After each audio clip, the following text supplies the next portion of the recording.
We do not need world economic reset. I have better reset. Bigger, stronger, more robust. The world is getting crazier. People are acting more and more insane. The end of the world is tomorrow. Tomorrow. There's only one thing to do when the world is falling apart. Listen to Basil and Gonz as they discuss this week's news and events through the lens of Bible prophecy. You are listening to Canary Cry News Talk. You're listening to Canary Cry News Talk. Today is April 7th, 2021. This is episode 321, 321. And today, Double Mutant Dragon. And you know me, I am not the Antichrist, but I am your best buddy, Basil. Whoa, that'd be scary if you are the Antichrist. I'd have to smite you. I'd have to strike you down. And I'm just an Asian American being cyberbullied and harassed by YouTube. Oh, of course. My name is Gonz. Welcome to the podcast where we praise Jesus while reporting the egregious with a well-rounded, biblically grounded take on world events. And thank you for all the people watching live and listening later as we experienced a situation this morning. Oh, yeah, we've been saying it. Yeah, and 321, happy birthday, Jackie Chan. And on this the birthday of the Asian idol, Jackie Chan, YouTube decides to censor the Face Like the Sun YouTube channel. How dare they? On this, the day of Jackie Chan's birth? Yes. Wow, that's even more of a smack in the face. I know. To our Asian American friends and family. Yeah, so I had a warning for a video that I made last summer, June 16th. Truthers don't get played, debunking claims about George Floyd. There's a lot of stuff about George Floyd's surveillance footage saying he's a dummy or he's not real. There's a whole bunch of stuff. He doesn't have his chest tattoo. I made a video saying, hey, just don't fall for all that misinformation type of stuff. You know, there's plenty to consider with that whole situation with the Freemasons and all kinds of stuff without being carried away with the less, verifiable type of stuff. Yeah, harassment and cyberbullying. So, I got my warning strike back then. And then today, which is April 7th, YouTube took down a video or a podcast episode of Canary Cry News Talk, episode number 232, Devils in the Politics, which was published back in, I want to say, August of 2020. So, 8 months ago.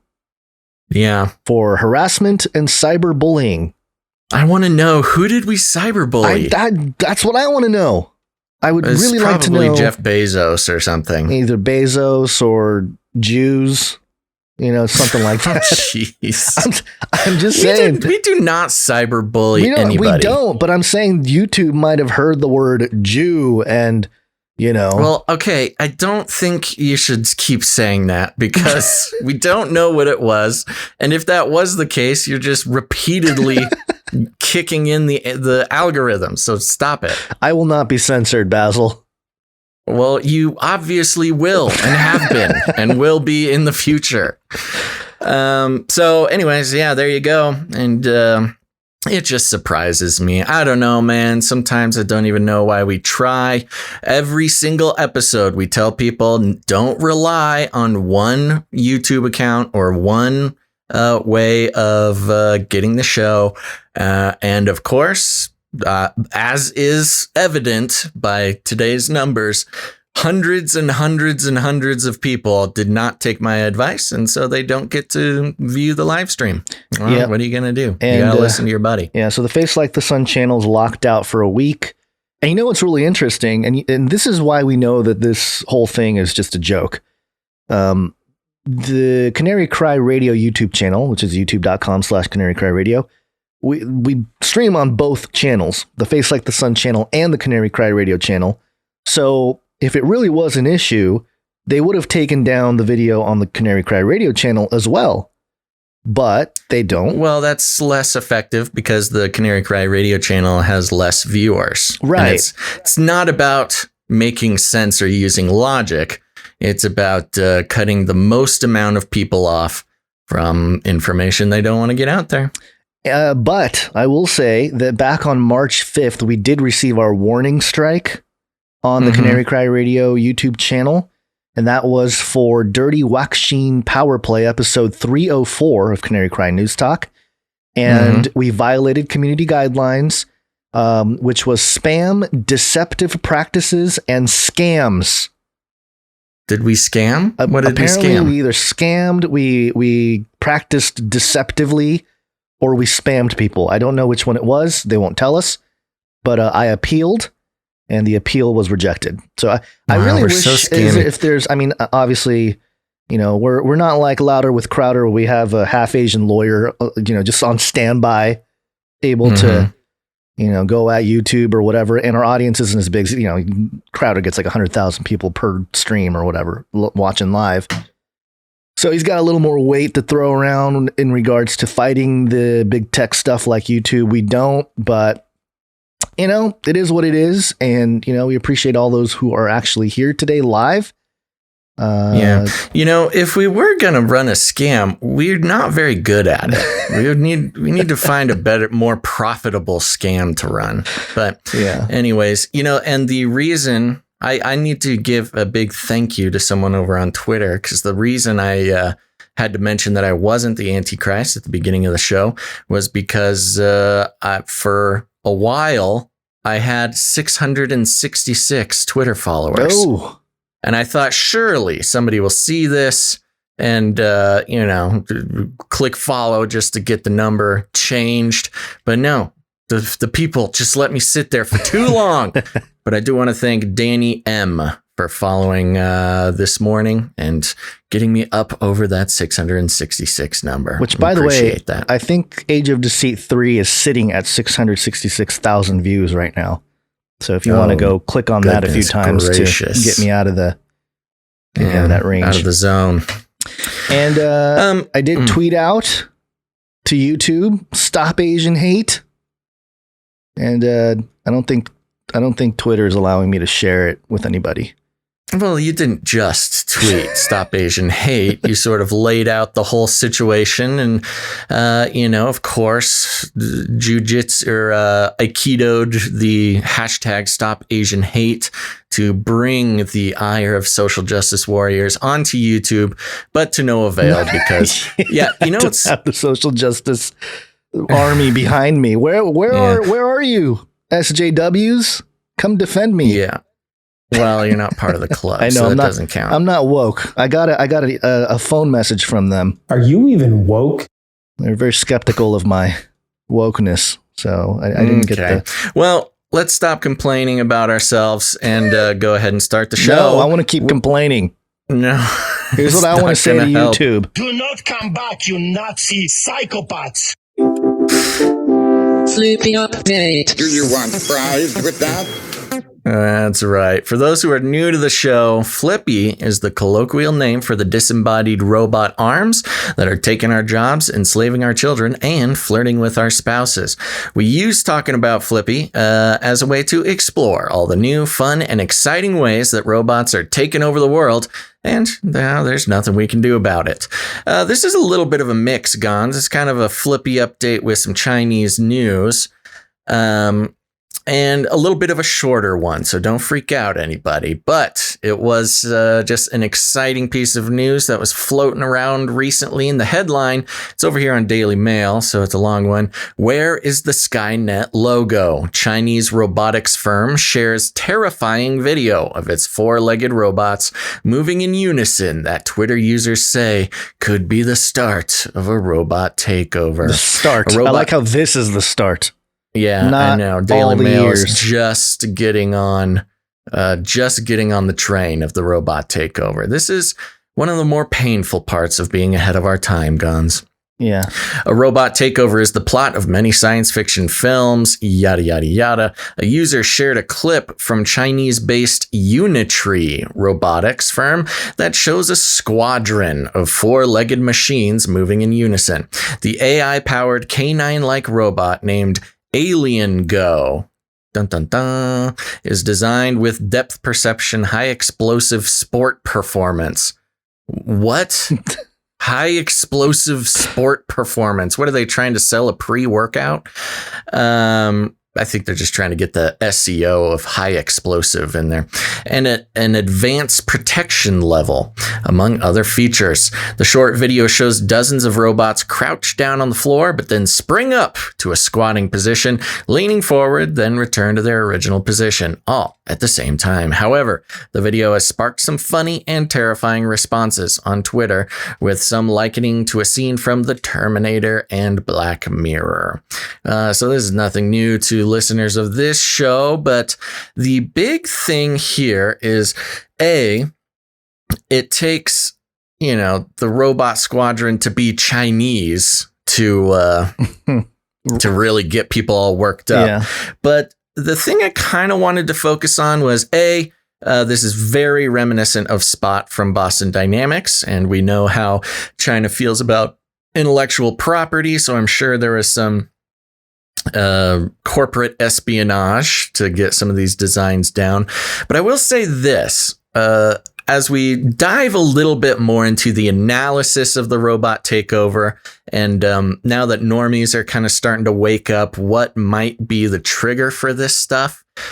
Because, of course, Canary Cry News Talk listeners have been on board with, observing this slow robot takeover for many years now.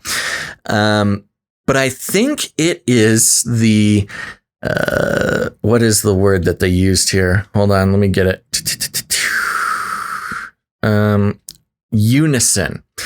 Videos of robots working in unison really gets the people fired up. And it's very interesting because Spot the robot dog, the Boston Dynamics version, has been around for a very long time. I mean, I believe at least 10 years since they've at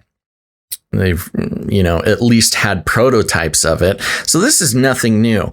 But as we've seen with different social media videos that come out, the ones that get the most attention are when there's multiple robots working in unison. And I think this is triggering some sort of deep primal fight or flight complex within the human mind, because there's just something about it. I don't know. It's you know what it is? It's reminiscent of Nazis. Yes. Also, communist China, where they have soldiers marching in unison and doing things like that. It's all the predictive programming that have taken place over the years, including the Clone Wars. You have literally the robots. Sure. Yeah. I'm showing it for Star anybody Wars, watching. The Clone Wars. On screen, the robots working in unison, pulling out their guns and turning around.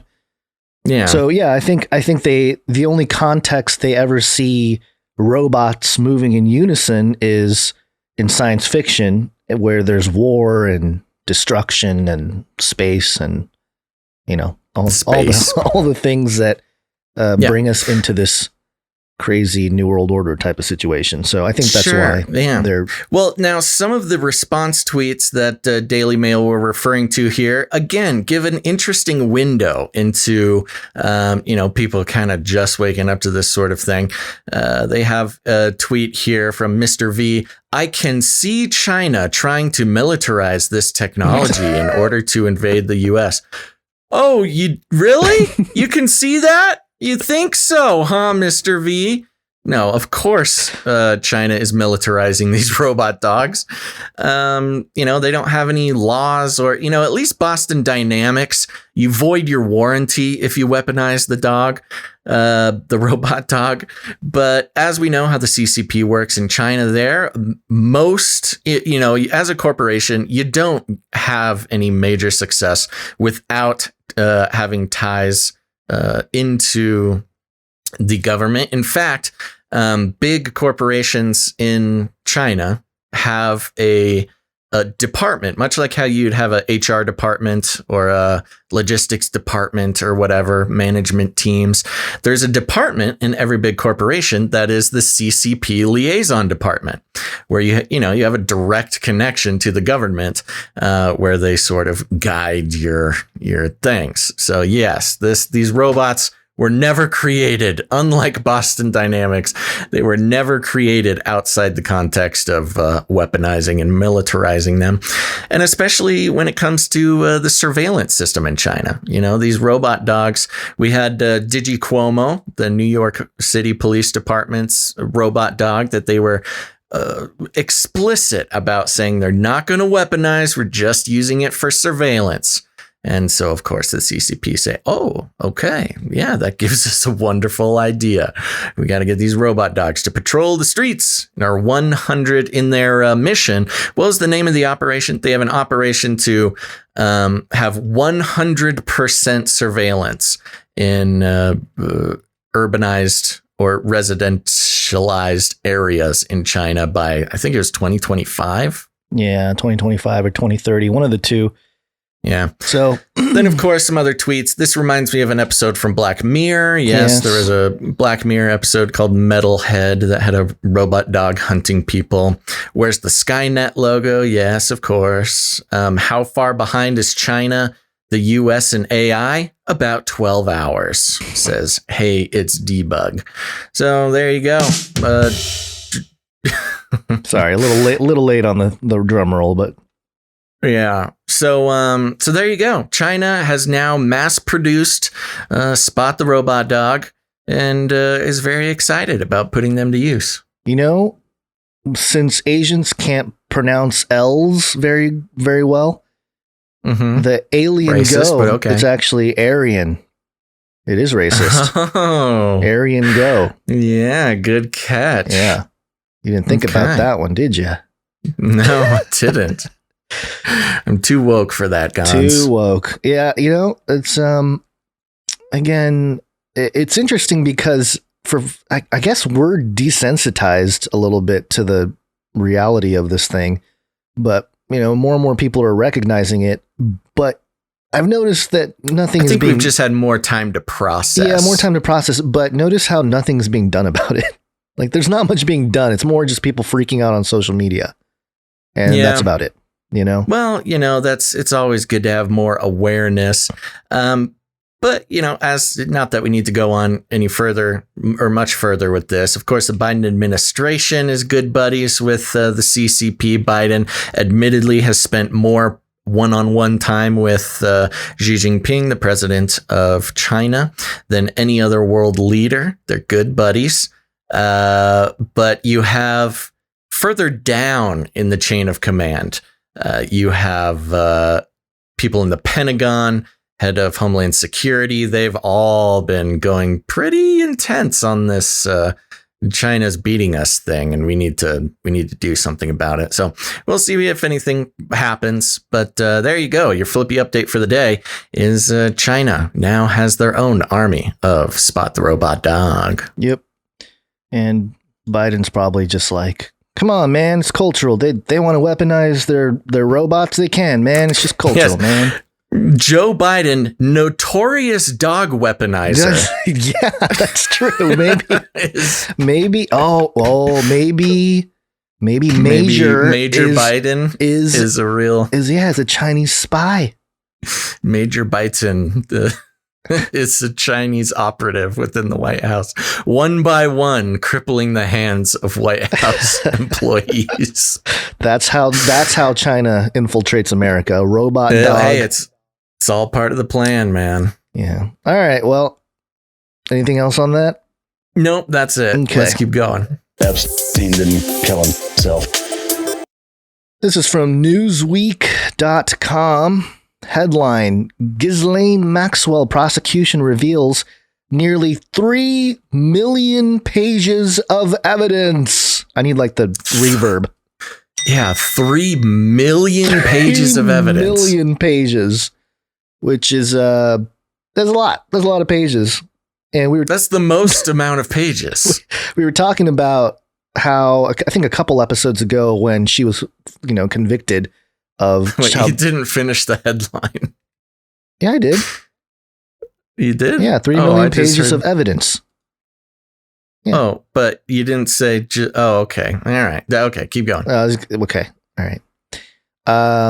What was I saying? Oh, we were a couple episodes ago. We were talking about how Ghislaine Maxwell was indicted for actual child sex trafficking, and we were like, "Hey, at least there's some progress there. There's something, an official thing going down." But 3 million pages is quite a bit. Let's see what they say here. Ghislaine Maxwell's prosecutors have disclosed 2.7 million pages of evidence to her lawyers in her Jeffrey Epstein trafficking case, a court filing has revealed. Oh my gosh. Could you imagine being her defense lawyers and having 3 million pages of evidence show up? And this is a beautiful thing about the court system in America is they don't get to just deliver these digitally. In fact, it's kind of a smack in the face that prosecutors love to do, where they will hand deliver these in physical papers in those bank boxes, cardboard boxes. Because if they hand them over digitally, then it makes it easier for the defense to search for evidence. And so you can imagine being Ghislaine Maxwell's defense lawyers and just a semi truck of boxes of paper show up. It's like, okay, here you go. Find your defense in this somewhere. Yeah, I'm trying to see if there's some kind of visual of 1 million pages on the internet. I'm sure there is. I just have to find it. But yeah, just to get an idea. It is more pages than one human brain can really imagine at once. Yeah, so let me continue here. The British socialite is awaiting trial in July on allegations she groomed underage girls for the New York financier to abuse. Maxwell, a friend of Prince Andrew, denied the original allegations and is expected to enter a plea to a new indictment containing claims from a fourth victim later this month. Her lawyers have repeatedly complained about her not having enough time to work on her case while in jail at the Metropolitan Detention Center. Blah, blah, blah. I don't think there's much read info. it with some conviction here. You're boring me with your read. I don't really think there's more to it. I mean, I think the headline pretty much... Yeah, well, we're... Okay. What else do her lawyers have repeatedly complained about her not having enough time to work on her case while in jail at the Metropolitan Detention Center, Brooklyn. Yes, not enough time to make it through 3 million pages of evidence. Yeah, well, let me just read a couple more sentences here. Maxwell's lawyer complained in November that she was not being given enough time to prepare her case while in prison as they launched a bid to get her bail. A letter to the court seen by Newsweek read, quote, "However, given the voluminous discovery in this case, the most recent production alone being 1.2 million documents, the time accorded Miss Maxwell remains inadequate for her to review and prepare the defense of her life." Yeah, no kidding. Doesn't that make you think maybe this is like all kind of planned? It's like, oh, let's just give him the whole thing. Give him the whole thing so that they just... It's the same thing as like filibustering. Yeah, just kind of. Yeah, it's a strategy. Yeah, you overload them with evidence because that's kind of the part of discovery as prosecutors gather all their evidence. They're legally required to share it with the defense, so there's no like surprise evidence. And yeah, you overload them like this, and again, we know that there's a lot of backroom dealings and things like that. And especially with the Epstein thing, which involves, heads of state and intelligence agencies and celebrities. And that's why he mysteriously got suicided because there's just too much. There's too much control infrastructure to crumble here. To have it not absolutely guarantee, well, in Epstein's case, built into his whole system was life insurance for if he got caught. So that's why he needed to be suicided. There would be no, given his vocation in the system of blackmail he had built up. The only option for him was suicidation. But with Ghislaine, it's a little bit of a similar situation where she has the same, if not more, life insurance, as they call it in the biz, to protect her. And I think that when it comes to 3 million pages of evidence, this shows that they have no intention of letting her get off on anything or even spend a day outside of jail. Not just because of punishment reasons, but because, she has the ability to cause a lot of trouble for people who are in power. Just for the bare minimum, we're talking about the Clintons and the royal family of England and et cetera, et cetera. So apparently 3 million pages is nothing. You got John Holler in the chat. Remember John? He's a lawyer, or was a lawyer. I don't know if he's still practicing, but he mentioned Gons. I had a case with 38 million pages of docs. Yes, that is also a big number. Like a lot bigger. Like 12 times bigger or something. So yeah, that I guess it's somewhat common in these types of cases. Maybe not, but well, I don't know. I don't know if it's common, but I believe that I don't think it's a record-breaking amount of evidence, but surely it is a lot of evidence. And part of it is just to guarantee that she has no way out. And again, I think I can speak for both of us that we are surprised that she has not been suicided as of now. But who knows if she might lose a little bit of hope trying to go through 3 million pages of evidence. I'm just thinking about, hey, I can never be a lawyer. Can you imagine sitting down, page 1? It's very tedious. Page 1. And then 5 hours later, you're all page 19. Oh, off with myself. Yeah. All right. Well, we'll keep an eye on that. And, one thing we haven't reported on, and I guess we won't for maybe when things come up, but it's the George Floyd trial. Have you been keeping track of that at all? I've been following the headlines that come through.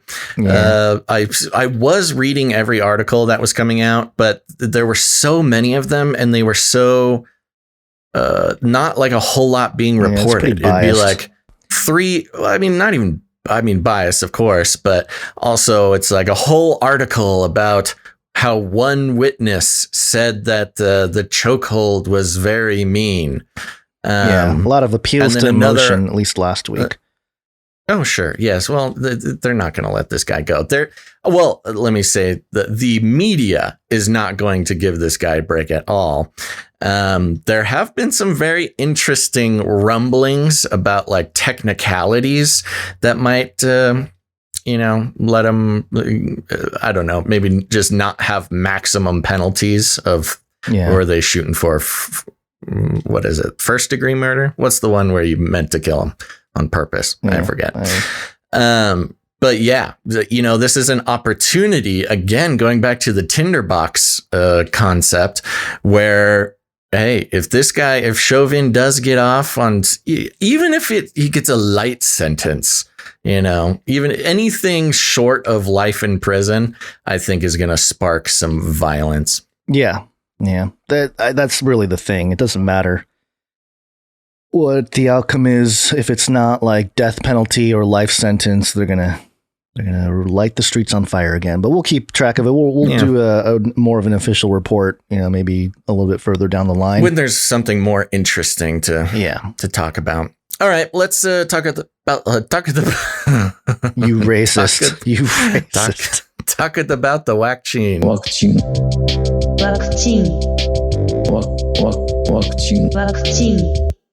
Okay, Gons, the time has come. The Los Angeles Times is reporting double mutant coronavirus variant is found in California. Double mutant, not just single mutant. Yeah, double mutant ninja virus, double mutant ninja virus. San Francisco, a possibly worrisome variant of the coronavirus first identified in India. So new that it has no official name. Okay. How long does it take?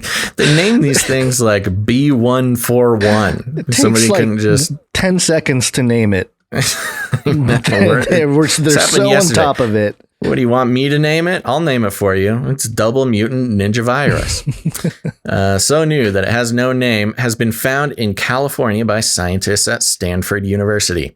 Nicknamed the double mutant variant by the BBC and others, of course, because the media actually names these things. The variant is sparking concern among some scientists because it contains not just one, but two worrisome mutations in its genetic composition that have been identified among other variants of concern being tracked by the U.S. Centers for Disease Control and Prevention. Quote, "We don't know how those two mutations behave when they're paired together." Dr. Benjamin Pinsky, director of the Clinical Virology Laboratory at Stanford, said in an interview Monday. The existence of the newly discovered variant was first disclosed by India's government on March 24th, Pinsky said, after a surge of coronavirus cases was detected in the nation's second most populous state, Maharashtra, whose largest city is Mumbai. The new variant is responsible for roughly 15% to 20% of the new coronavirus cases there.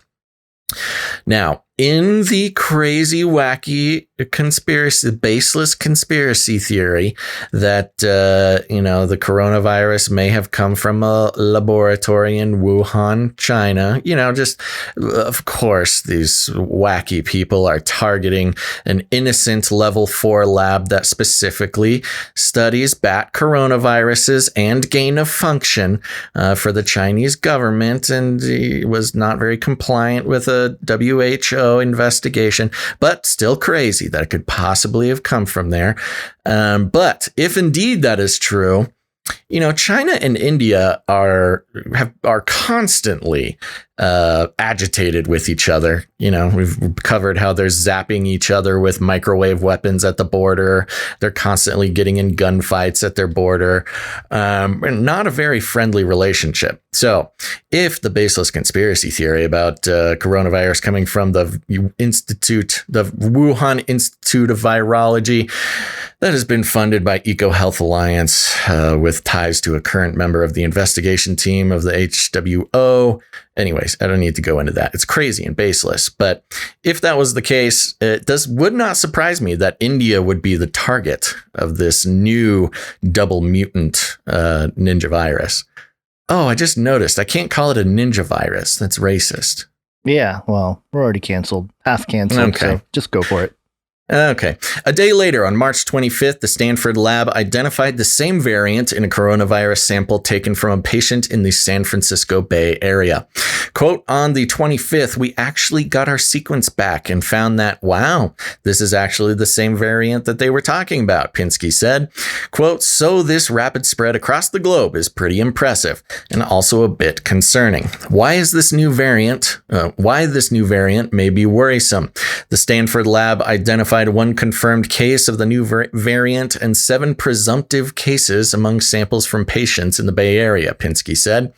None of the other variants being monitored by federal officials have the same combination of these two mutations, known as L452R and E484Q. Q. The latter of which is closely related to a more well-known mutation known as E484K. Ah, yes, that well-known mutation.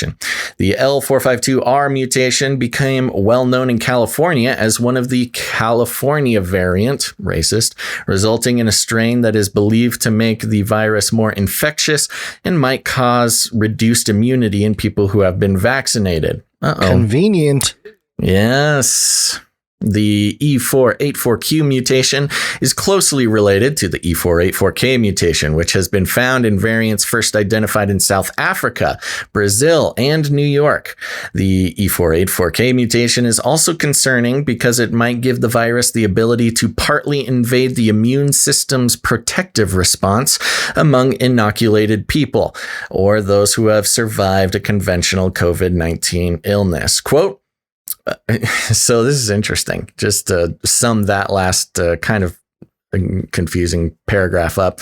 The new mutation is like a combination of all the other variants that we've seen in South Africa, Brazil, New York. So it's like a mega mutation, I guess. And it seems to be completely useless when vaccinated against. Quote, what we don't know is how those two mutations will behave when they're put in the same virus, Pinsky said. There's a reasonable amount of information about those two mutations individually, but will it be worse if they're together? We really don't know how they're going to interact. Okay. So they got it from a patient. They found the virus from a person. So you can kind of see how they're going to interact, I guess. The Stanford lab routinely performs genetic analysis for coronavirus specimens among COVID-19 patients in the Bay Area. They screen for 3 worrisome mutations. And I'll spare you the alphabet of the names of the mutations. Thought to increase transmissibility of the coronavirus is found in the UK variant as well as the South African variant, et cetera, et cetera. The Stanford lab was able to detect the new variant's mutation, even though the lab is designed to detect only the closely related mutation. So it's kind of fortuitous that we are able to identify this. Okay. Variant highlights importance of, here we go. Yeah.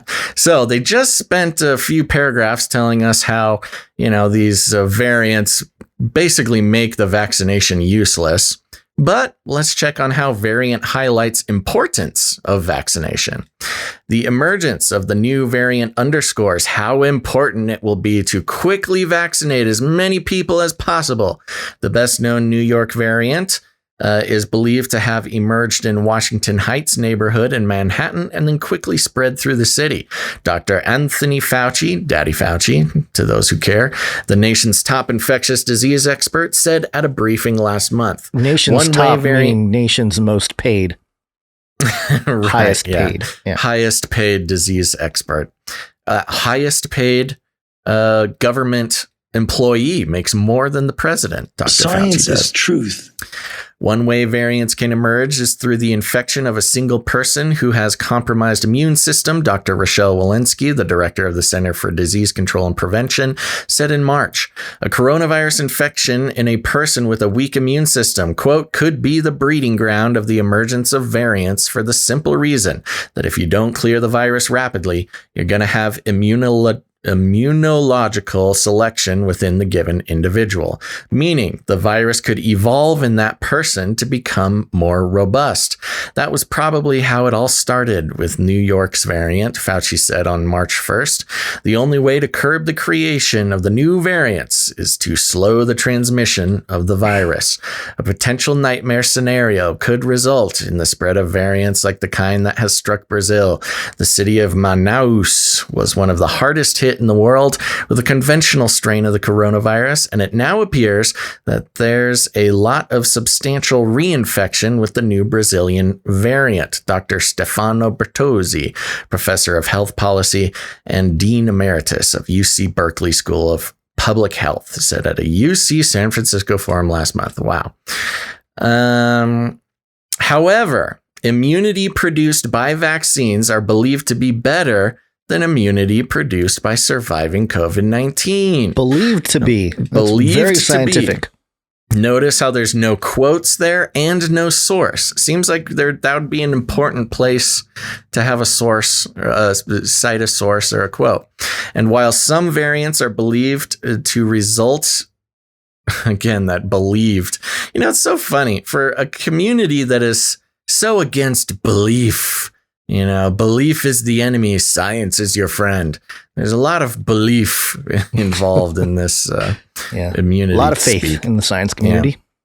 And while some variants are believed to result in the slight reduction of the effectiveness of some vaccines, some experts say that reduction equates to only mild to moderate illness. Vaccines that are now available and under development have essentially been 100% protective against death, even in places where the variants have circulated widely.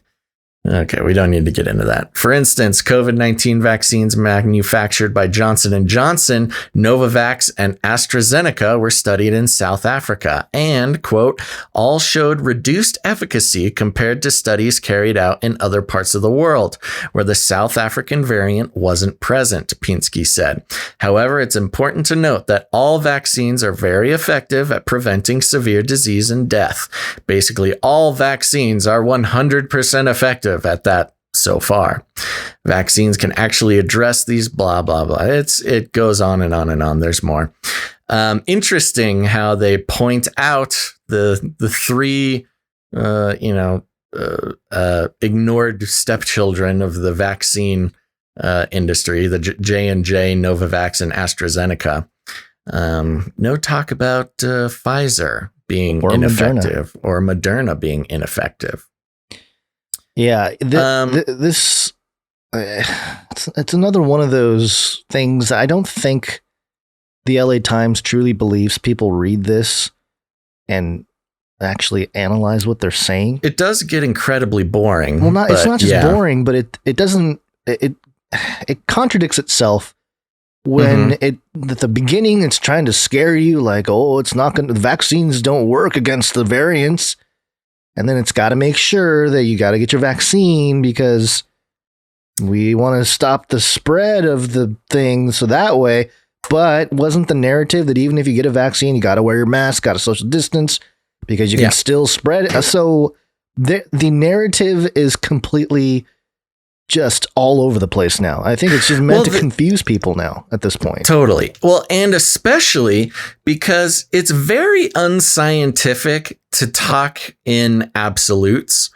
And this number 100% effective that's getting thrown around now 100% effective is very spooky that they're just not caring at all and throwing out the 100% number, which is in a kind of a big no-no when it comes to scientific inquiry in general. Any kind of scientific inquiry, you're never supposed to 100% anything. Yeah. There is one thing I will read further on down. They do kind of take this circuitous route, using all sorts of numbers and big words, and it gets very boring. But there is this one paragraph. In California, the two most dominant variants are the California and UK variants. The California Department of Public Health has recorded more than 9,000 cases of the California variant and 851 of the UK variant. There have been 35 cases of the Brazilian variant and 33 cases of the New York variant. Dun, dun, dun, dun. I don't know. That just caught my attention. Of course, the New Yorkers. That's where all the Masons hang out, I guess. Yeah. All right. Well, it's interesting because the LA Times are peddling out this fear that double mutant, get your vaccines, but also at the same time, LA Times, California aims to fully reopen the economy June 15th. Oh, what are they thinking? And I like how the picture here, it's just a kid enjoying a funnel cake at Six Flags.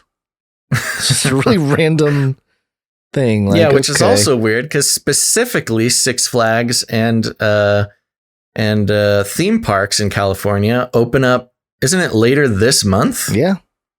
Yeah. So deceptive. Yeah. California is aiming to fully reopen its economy June 15th, the clearest end date eyed for restrictions that have besieged businesses and upended daily life throughout the COVID-19 pandemic. The date isn't set in stone, and officials emphasize that getting to the point where California could widely reopen for the first time in more than a year will hinge on two factors: a sufficient vaccine supply to inoculate all those who are eligible, and stable and low numbers of people hospitalized with the disease. Something that can be very much manipulated, and we've seen manipulated in the last year here.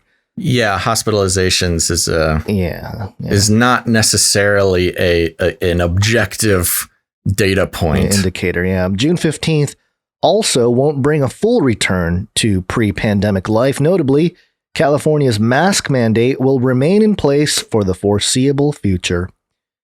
But officials have expressed confidence that the state, through continued improvement in its coronavirus metrics and the steady rollout of vaccines, is now positioned to being actively planning for what comes after COVID-19. Quote, with more than 20 million vaccines administered across the state, it is time to turn the page on our tier system and begin looking to fully reopen California's economy, Government Gavin Newsom said in a statement Tuesday. Quote, we can now begin planning for our lives post-pandemic. We will need to remain vigilant and continue the practice that got us here. Okay, wearing masks and getting vaccinated, but the light at the end of the tunnel has never been brighter, except maybe it's a freight train, Gavin Newsom, and it's coming for you, buddy. Oh, is that a threat? Is that cyberbullying? Yeah, don't bully him. Don't cyberbully Newsom. Sorry. I like your hair, Newsom. Should all go as planned, June 15th will see the official end of California's current reopening roadmap, which sorts counties into one of four color-coded tiers based on three metrics: coronavirus case rates, adjusted based on the number of tests performed, and rate of positive test results, and a health equity metric intended to ensure that the positive test rates in poorer communities is not significantly higher than the county's overall figure. Quote, the entire state will move into this phase as a whole. This will not be county by county, Dr. Mark Ghaly, California's Health and Human Services Secretary, said in a briefing call with reporters. In a statement, officials said those sectors are included in the state's reopening blueprint will be allowed to, quote, return to usual operations in compliance with Cal OSHA requirements and with common sense public health policies in place, such as required masking, testing, and with vaccinations encouraged. Large-scale indoor events, such as conventions, will be allowed to occur with testing or vaccination verification requirements. They're kind of slipping in the vaccine passport thing without making it overtly, like a government thing, there's another story on that we'll get to. Ghaly emphasized that, quote, if we see any concerning rise in our hospitalizations, we will take the necessary precautions. But right now, we are hopeful in what we're seeing as we continue to build on the 20 million vaccines already administered. And that's really it, isn't it? They've basically half the people in the state have gotten the jab. And so, they know that the fear mongering and the solution to the problem, all the sheeple will just fall in line and get the jab. So I guess we can open things back up. Yeah, it's so interesting because famously, I would say probably millennial liberals in California were the main demographic of this, but of course it's spread across the spectrum there. We're just furious when other states were opening up. Yeah. And it was like this tidal wave of, you dumb idiots, you flyover states opening up. What are you thinking? You're going to kill us all. And I'm doing some quick searches, just general searches on Twitter and all over the place, looking for some angry liberals about California opening up. But when it's their state, they seem to be pretty happy about it. Well, they have good motivations. Oh, they're the good guys. I see. Yeah, there's good motivations because a successful statewide reopening in June poses a major political upside for the governor, who faces a likely recall election in the fall. Newsom's chances of surviving a recall could be higher if Californians have resumed some form of pre-COVID-19 life when they cast their ballots. Mass vaccinations and the return of in-person education are critical to that sense of normalcy. And that's what it's all about. That's what it's all about. It's all politics. I love that. I love that date too. June 15th. It's just far enough away that it's like not happening soon. but it's close enough to where you can kind of get excited about it. It's like it's the perfect length away, where they can, it leaves room for something to happen where they can reverse it and take it back. Like they said at the beginning of that article, it's not set in stone. A lot can happen between now and June. Yeah. Newsom was the first governor in the nation to issue a stay-at-home order in the early days of the pandemic last year, an action widely cast as the right call to protect California's fragile healthcare system. The governor hasn't received the same praise for his handling of reopenings. Health experts have said Newsom lifted restrictions too quickly and didn't reinstate them fast enough when case numbers grew, adding to COVID-19 surges in the summer and winter. Health and Human Services Secretary Gali, one of the state's top health officials, has said he would have slowed the pace of change last summer if he can do it all again. Rescinding restrictions and launching a sweeping reopening create new risks for Newsom. If the virus surges again or unexpected problems arise, the whiplash of the governor's constantly changing rules could be more fresh in the minds of voters, who may blame him at the polls. Political experts say the more Californians think of the pandemic in the past tense, the more likely Newsom is to keep his seat. It's Newsom science, baby! Ha! Yeah. Well, we'll see how that goes. Yep. I'm not going to finish the article. I think we get the point here. But yeah, California is set to open on June 15th, and a lot of it has to do with Newsom trying to play his cards right to stay in office because, hey, if he can recover from being seen eating, dining out at the posh restaurant there with some French Laundry lobbyists. Yeah, French Laundry. If he can recover from that and stay in office, the man deserves it. Anybody can recover from anything. The man deserves it, and Californians deserve it for being just... I'm going to offend all of us here, so I'm not going to say it. Well, I'll say it. Okay. Californians get exactly what they deserve. That's what I'm saying. Yeah. But yeah. Sorry, Gons, but that's just there's only so much we can do. I mean, literally, there's 40,000 Californians, 40 million Californians, 20 million jabs out there. So literally, we're split in half. Yeah. Yeah. I mean, that's a lot of jabs, though. I'd be curious. What was that? What was that? A lot of jabs. Yeah. With a B, Gons.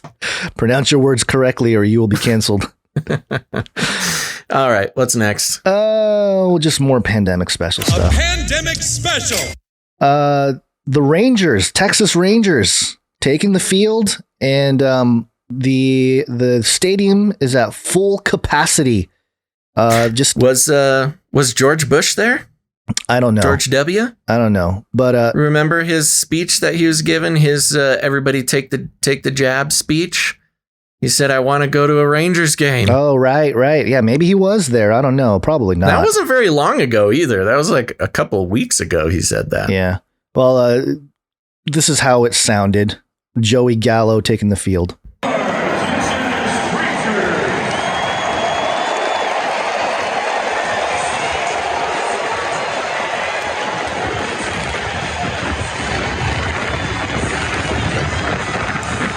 Not great audio there. They need to put that puffy windscreen on the mic. Yeah, no windscreens allowed. What is that supposed to communicate to me? Just a lot of people being there? Yeah, it's just Texas opening up. Lots of people, whole crowd. What is it? 20,000 maybe? 20,000 people? I guess that Major League Baseball boycott is not turning out too well. Yeah, and people are freaking out. Oh, Texas. What are they doing? Much like back in last summer, the Black Lives Matter protests in Los Angeles, when the same number of people were all piled into the streets of LA protesting Black Lives Matter. Right. I mean, probably even closer proximity to each other in that case. But, no problems there when we protesting for Black Lives Matter. But baseball game, super spreader event. That's so 2020, guys. I know. I'm trying to make sure people don't forget. And then real quick here, there was, I don't know if you saw this footage. A family was kicked off of Spirit Airlines because a 2-year-old wasn't wearing a mask. Do you want to see? I don't think there's any profanity in here. There could be, I guess. It's possible in videos like this. I told you, non-compliance, you will have to get off. So for just the listeners, you're going to want to set this up. So it's somebody is filming on a plane, and there is a young pregnant mother sitting in one seat. She's got a 2-year-old on her lap. The mother is wearing a mask. Looks like dad is in the window seat there, also wearing a mask. But the 2-year-old is eating a snack and not wearing a mask. Yeah, and they're being confronted by a very serious flight attendant. Yep. What did we do? I'm sorry. What you want? Okay, no problem. Just tell me what we did. Non-compliance with the mask. We're wearing a mask. Wearing a mask. She's not wearing it. The baby? Wearing a mask. A lot of babies are not wearing a mask. Keep putting it on. Wearing a mask. A lot of kids not wearing a mask. Who been sitting next to me? Was I wearing a mask? He was wearing it the whole time. Guys, was I wearing a mask all the time for your buddy? I'm sorry. But the kids not. This baby's. I'll make sure he wears it. Everything's gonna be fine. I'm sorry. I'll make sure that they're wearing it, okay? Special needs child and a 2-year-old. I understand. Right. I'm not my choice. Whose choice? Let's bring him in. Why would you make waste time to do this? I'm sorry, but she has to get up and you have to take your stuff and you have to. I'm not. Excuse me. I'm not going to leave until I understand what I did wrong. I don't know. If you want to call your manager, you can call your manager. I need to comply with the mask policy. You said it's not you. So who is this? We're done talking, right? We're done talking. Okay. Pilot wants you off, you have to get off. Who wants me off? Pilot wants you off. Who? She's a baby. Pilot wants you off. I paid for my flight. You have to get off. Yeah, okay. I think we get the point here. Well, there's a part towards the end where she kind of invokes I think either the captain or because she wasn't answering who wants them off. And then she says, I want you off. And then later she says the captain says he wants you off. And it's kind of like I don't know, man. This is like that. This is prison experiment stuff. Yeah. You've got those playing the role of the prisoner. You got those playing the role of the prison guard. And as we've seen through 2020, flight attendants have sort of had this weird empowerment and this weird sort of, I don't know. They've turned into the prison guards where they're kicking people off for all sorts of things. Mask. Now, some of it's deserved. Some of these, I've seen some videos where they freak out a little bit. But there's nobody in this video. Usually when the ones I've seen in the past, the people around are like, yeah, get out of here. This one, everyone's trying to come to the defense. I was gonna say, yeah. This is a very unique video in that everybody else is like, hey, it's a baby. I will take responsibility. I'll make sure they wear the mask, yada, yada, yada. Right.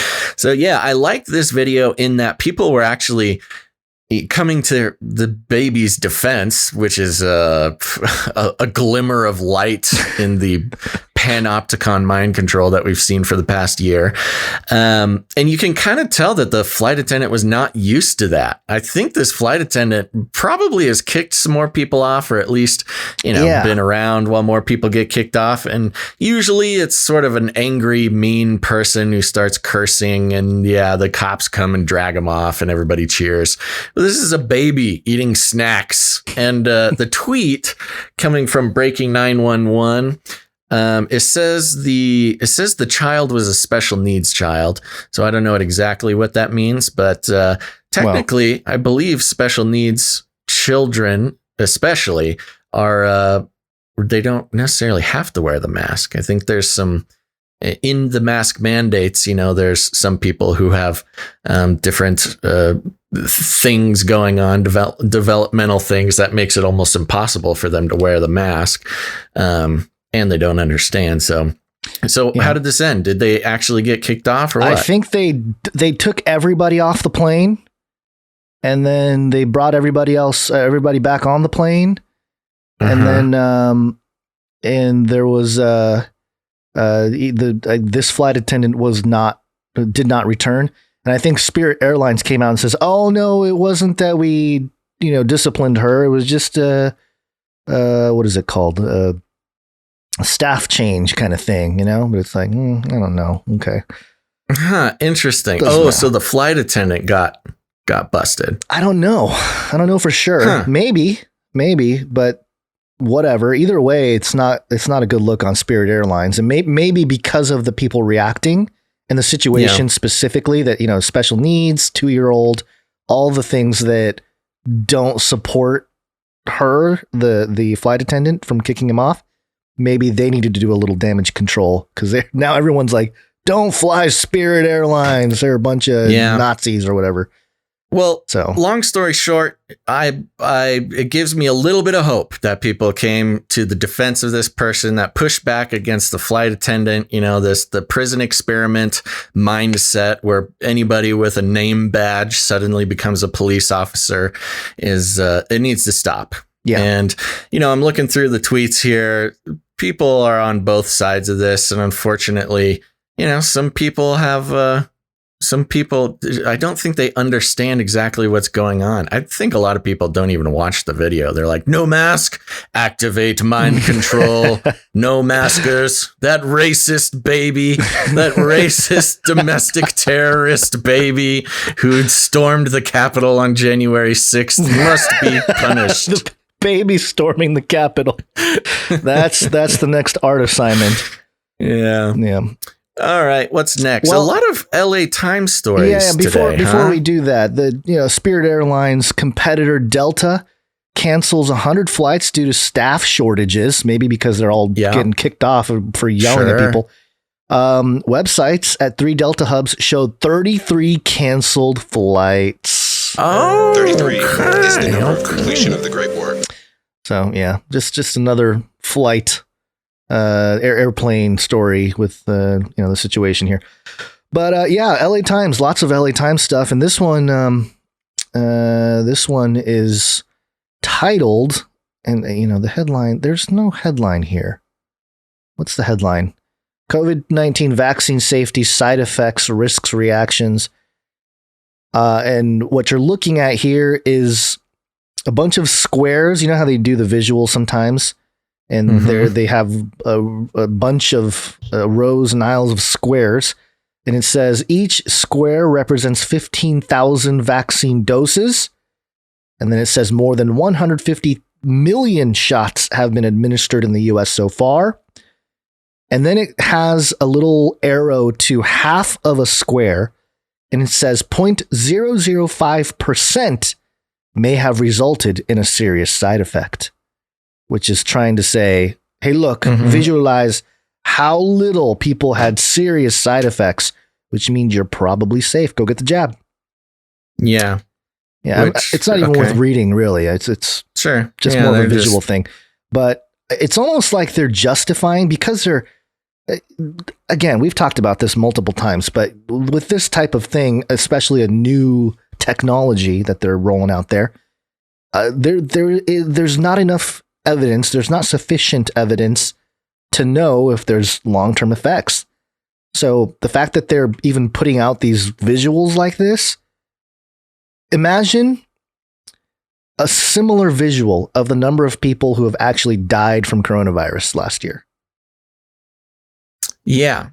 What is it? 0.05%? Yeah, something like that for a while. I think it went over 1, but that's only after they started to really. Well, that's also when they were murdering people on ventilators. That's what I'm saying. Like after the manipulation of the data, then it might have looked a little different. But yeah, I just think they're putting stuff out there to make people who got the jab already feel good about it. Like, oh, okay, we're good. Sure, we're good. Course. We're going to be fine. But yeah, I don't know. It's just ridiculous. A lot of LA Times involved in that too. So yeah, anyways. Yeah. Okay. Well, I got something here from CBS News. Mm-hmm. The CIA broadcasting system. Headline: White House leaves vaccine passports to private sector. Dun, dun, dun. As more and more countries like Japan, China, and Denmark plan to introduce vaccine passports for their citizens, Americans are beginning to wonder if they too will have to show some sort of proof of vaccination or similar ID to travel, attend events, work, or generally participate in society. CBS, where have you been? They're so late to this conversation, but there aren't many answers. Is March 30th. It is about a week old. It was a week ago, yeah. There aren't, but I mean, come on. Yeah, of course. They're behind. There aren't many answers to this in the U.S., although the U.S. has vaccinated more people than any nation in the world, but the Biden administration is making one thing clear. The federal government won't be the one issuing a vaccine credential or storing citizens' vaccination information in a database. Now, there's an we got to look at this from the right point of view.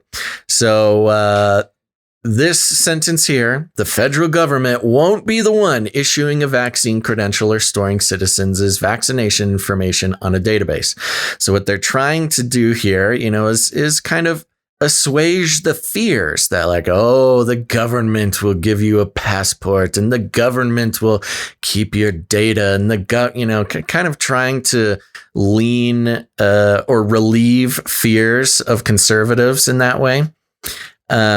But let's go on. Quote, this is going to hit all parts of society. And so naturally, the government is involved. Andy Slavitt, acting director for the Centers for Medicare and Medicaid Services, said during a White House COVID-19 briefing on Monday, quote, but unlike other parts of the world, the government here is not viewing its role as the place to create a passport, nor a place to hold the data of citizens, of citizens. He almost said slaves. So he had to, citizens. We view this as something that the private sector is doing and will do. What's important to us, and we're leading an interagency process right now to go through these details, are that some important criteria be met with these credentials, blah, blah, blah. Okay, so he's saying the private sector is going to be dealing with the passports. Yeah. Should private entities develop a vaccine ID system, it will be crucial to ensure that access to credentials is equitable and accessible, no matter what technology limitations a person faces at home, said Slavitt and White House Press Secretary Jen Psaki, adding that it should also be private and secure. Psaki said the Biden administration is mostly focused on creating guidelines that can be used as a basis for private sector endeavors. Quote, as we expect, as Andy Slavitt, I think, alluded to, that a determination or development of a vaccine passport, or whatever you want to call it, okay, we're going to call it that, because that's what everybody calls it, because that's what it is, will be driven by the private sector, Psaki said. Quote, ours will be more focused on guidelines that can be used as a basis. There are a couple key principles that we're working from. One, that there will be no centralized universal federal vaccinations database and no federal mandate requiring everyone to obtain a single vaccination credential. Second, we want to encourage an open marketplace with a variety of private sector companies and nonprofit coalitions developing solutions. And third, we want to drive the market toward meeting public interest goals. Psaki offered no timeline for when the administration might issue such guidelines. But President Biden in January did sign an executive order directing federal agencies to see how feasible it would be to connect COVID-19 vaccines to vaccine cards. Quote, consistent with applicable law, the Secretary of State, the Secretary of HHS, and the Secretary of Homeland Security, including through the administrator of the TSA, in coordination with any relevant international organizations, shall assess the feasibility of linking COVID-19 vaccination to international certificates of vaccination or prophylaxis, ICVP, and producing electronic versions of ICVPs. The executive order reads in the Federal Register. Mr. Biden announced on Monday, Mr. Biden, not President Biden. Oh, God, you got to save that for President Kamala. They're evergreening their material here.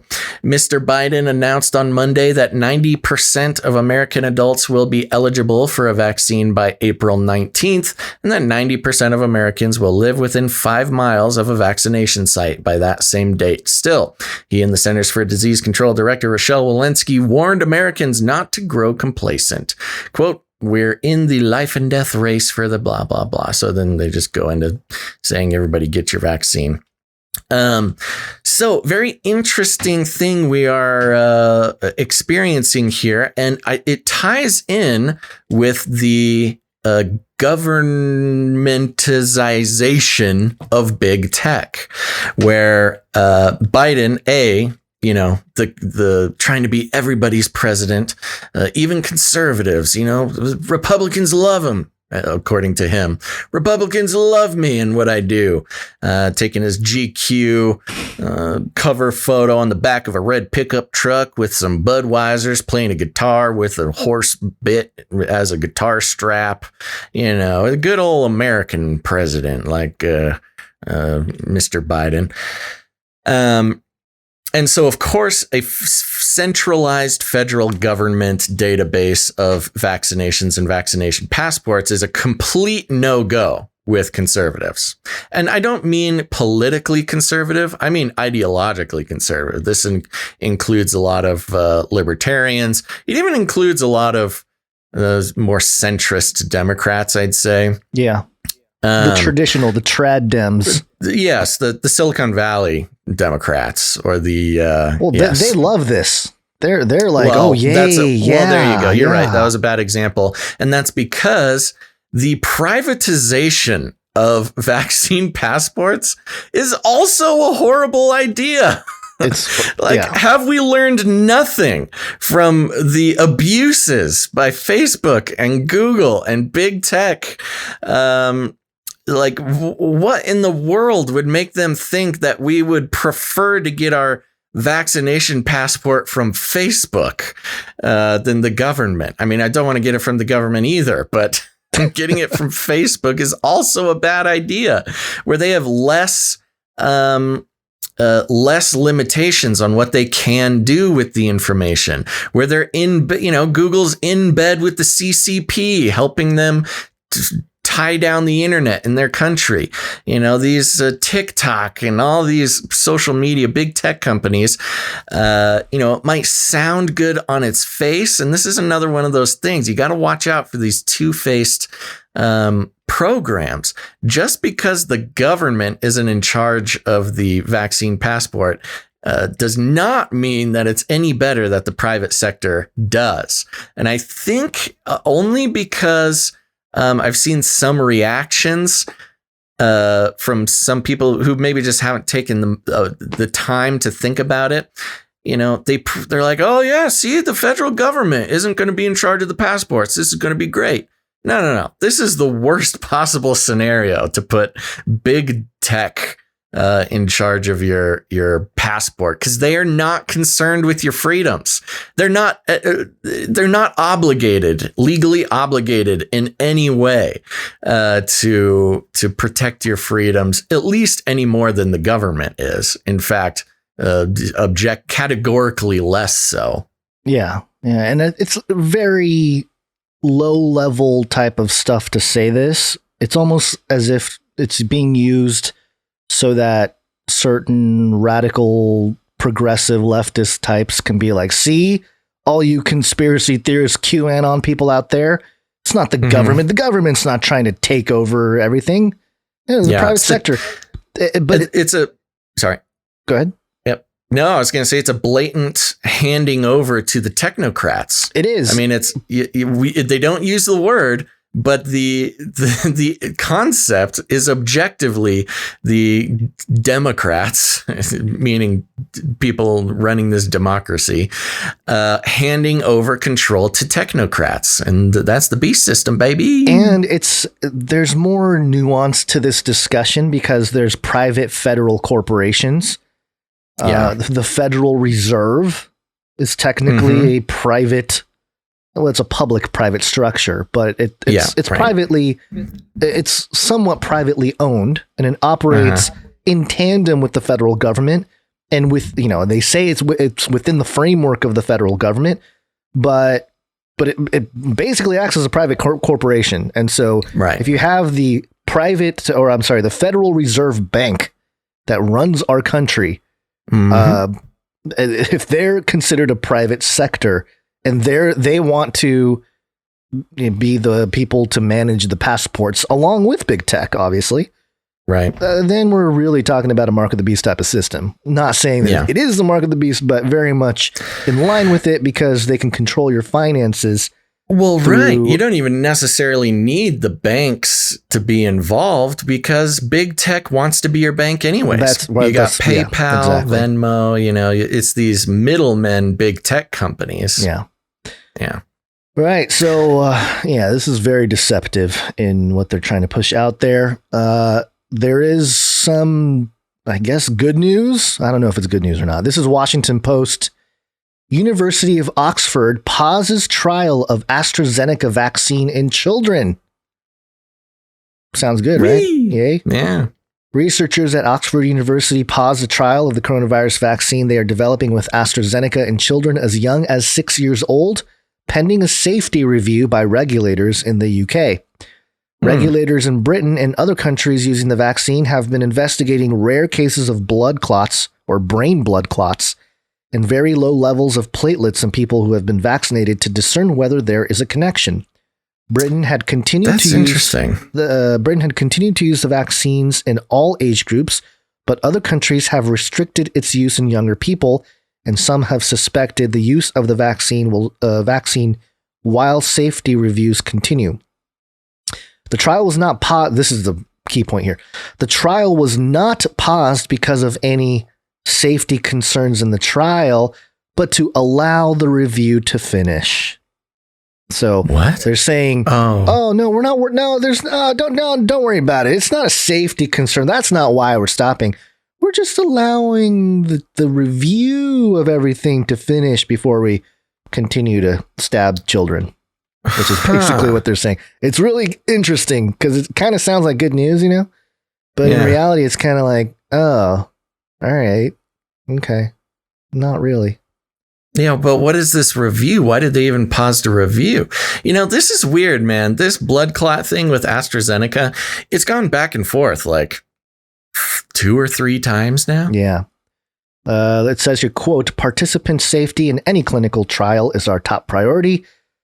And no safety concerns have been reported with this trial. June Rain, chief executive at the Medicines and Healthcare Products Regulatory Agency, said in a statement. The MHRA found in an analysis of data from 18.1 million doses administered that 7 people died of rare blood clots after vaccination, although it was not established whether the vaccinations caused the clots. Yeah, of course. It just caused like a dozen countries to ban the it AstraZeneca didn't cause the clots. It just they just died. There were 22 reports of the blood-brain clots called cerebral venous sinus thrombosis, and 8 reports of other clotting events with low platelets. The agency suggested that the benefits of the vaccines outweigh the risks. More people, it's safer. I mean, only 8 people have died. 22 people got this issue. I mean, the likelihood that you'll get it is, everything's risky. Yeah, I think it goes back to it's a hit job by Pfizer and Moderna. I do too. I think to make it seem like, oh, what's wrong? Why are they, why would they stop trials? Maybe there's something there, but in reality, it's really not that much of an issue. There you go. And then I have one story here. I included it today because there's some interesting. There's some angles that are interesting here. Hold on, let me. There's a paywall, so let me get through the paywall here. It's archive.today. You can beep, throw beep, in bloop, links. Boop, boop, hacking the mainframe. Yeah. Doop, doop, beep, beep, beep, boop. It's New York Times. 2 seriously injured in shooting near Fort Detrick, Maryland. The gunman, identified as a U.S. Navy hospital corpsman. That's what I thought too, but I've never actually said that word out loud. Corpsman. I mean, it's about every other episode. I know, but it's weird that it's I don't know. When do you get to say corpse and when do you say core? Like, what's the English thing there? Come on, I'm just a fob. Tell me. I don't know. Let's just always choose one: corpse or core. Okay. The piles of cores were stacked up and outside of the New York coronavirus hospital. All right. So the U.S. Navy hospital corpsman was shot and killed after driving onto the Army base in Frederick, Maryland, the authorities said. I'm going to try to flash through this article here pretty quickly. Flash. 2 Navy sailors were shot and seriously injured near Fort Detrick, a military base in Maryland, on Tuesday morning, and the person who shot them, a Navy hospital corpsman, was killed after he drove onto the base and flashed a weapon, the authorities said. The police responded around 8:20 a.m. to reports of gunfire at the Riverside Tech Park, a business park about 5 miles from the base. Jason Lando, the police chief in Frederick, Maryland, said at a news conference on Tuesday morning. Chief Lando said the gunman shot 2 men there who were flown by helicopter to a shock trauma center in Baltimore. One was in critical condition and the other was released Tuesday afternoon, according to the Navy. The men, whose names were not released, were Navy sailors assigned to Fort Detrick. Brig General Michael Talley of Fort Detrick said at a news conference on Tuesday afternoon. The U.S. Navy confirmed that the gunman was a Navy hospital corpsman, the equivalent of a combat medic. The police identified him as Fantahan Gurma Waldesenbent, 38. What? That's the name of the person. Say it again. Fantahan Gurma Waldesenbent, 38. And that's not a real person. You think that's they a made robot? It's a robot. That's an android name if I've ever heard of one. And said he lived off base in Frederick. His rank was given as E4 or Petty Officer 3rd Class. General Talley and Mr. Waldesenbent was assigned to Fort Detrick. After shooting the 2 sailors at the industrial park with a rifle, the authorities said the gunman drove to Fort Detrick, the base, which is about 50 miles northwest of Washington and 20 miles south of Camp David, which is home to the military's leading biodefense center. Oh, good. Yeah, let me keep going here. Perfect. After being stopped by guards at the gate to the base just off Opossum Town Pike, the gunman, quote, pulled off ahead before he could be searched, General Talley said. Mr. Waldesenbent made it about a half mile inside the base and was stopped in a parking lot where he brandished a weapon, the general said. Quote, our police department was able to neutralize the subject, General Talley said. The gunman was pronounced dead at the scene, according to the Fort Detrick police. There were no other injuries at the base, General Talley said. Quote, we are still investigating motive, investigating the exact circumstances of the subject, he said. Mr. Waldesenbent enlisted in 2012. He was posted at the Camp Lejeune, the Marine Corps base in North Carolina, and Fort Sam Houston in San Antonio, among other bases, before he was assigned to Fort Detrick in August 2019, according to a service record released by the Navy. Navy. His awards included the Good Conduct Medal, the National Defense Service Medal, and the Global War on Terrorism Service Medal. Chief Lando said that the service were still trying to learn about any relationships tying him to the victims and why he targeted the business park. He described the Riverside Tech Park as a, quote, row of businesses where the gunman opened fire. At least one shooting took place near Neuralink Paving Stones, said Jeremy Mutzkler, the director of marketing for the company. The shooting took place in an adjacent lot, he said. After the shooting, one of the victims entered Neuralink Paving Stones, where employees tried to help him. The man had been shot in the chest and neck and was bleeding profusely, according to Mr. Mutzler. Employees took him to a restroom and then called the authorities, Mr. Mutzler said. Michael O'Connor, the mayor of Frederick, said in an interview with WJLA that there was no reason to believe the shootings were a, quote, random act. Quote, what I've heard is that it's... That's weird. Yeah. Quote, that's a weird thing to say. Usually they say like, oh, there's no reason to think that this was anything other than a lone wolf. Right. Just a lone wolf, folks. Nothing to see here. No motives established. They have no reason to believe that it was a lone wolf random act. Yeah.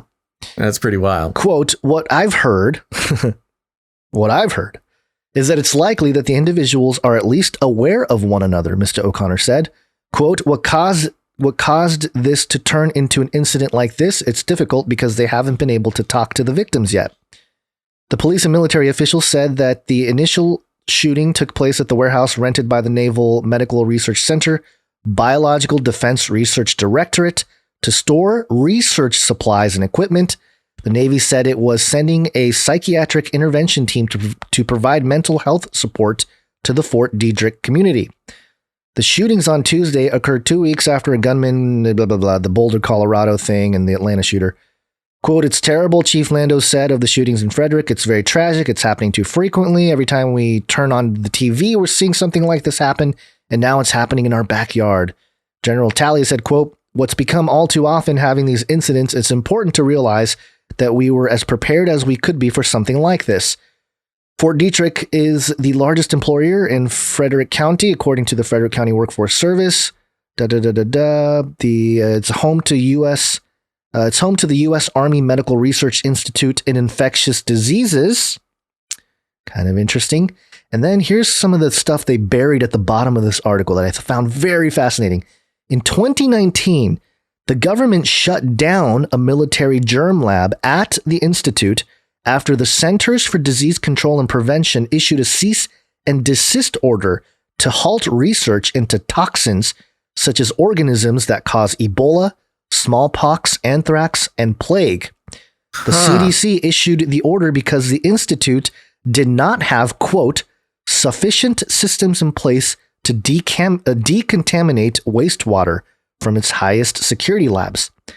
And then in 2009, research at the institute in Fort Detrick was suspended because it was storing pathogens not listed in its database.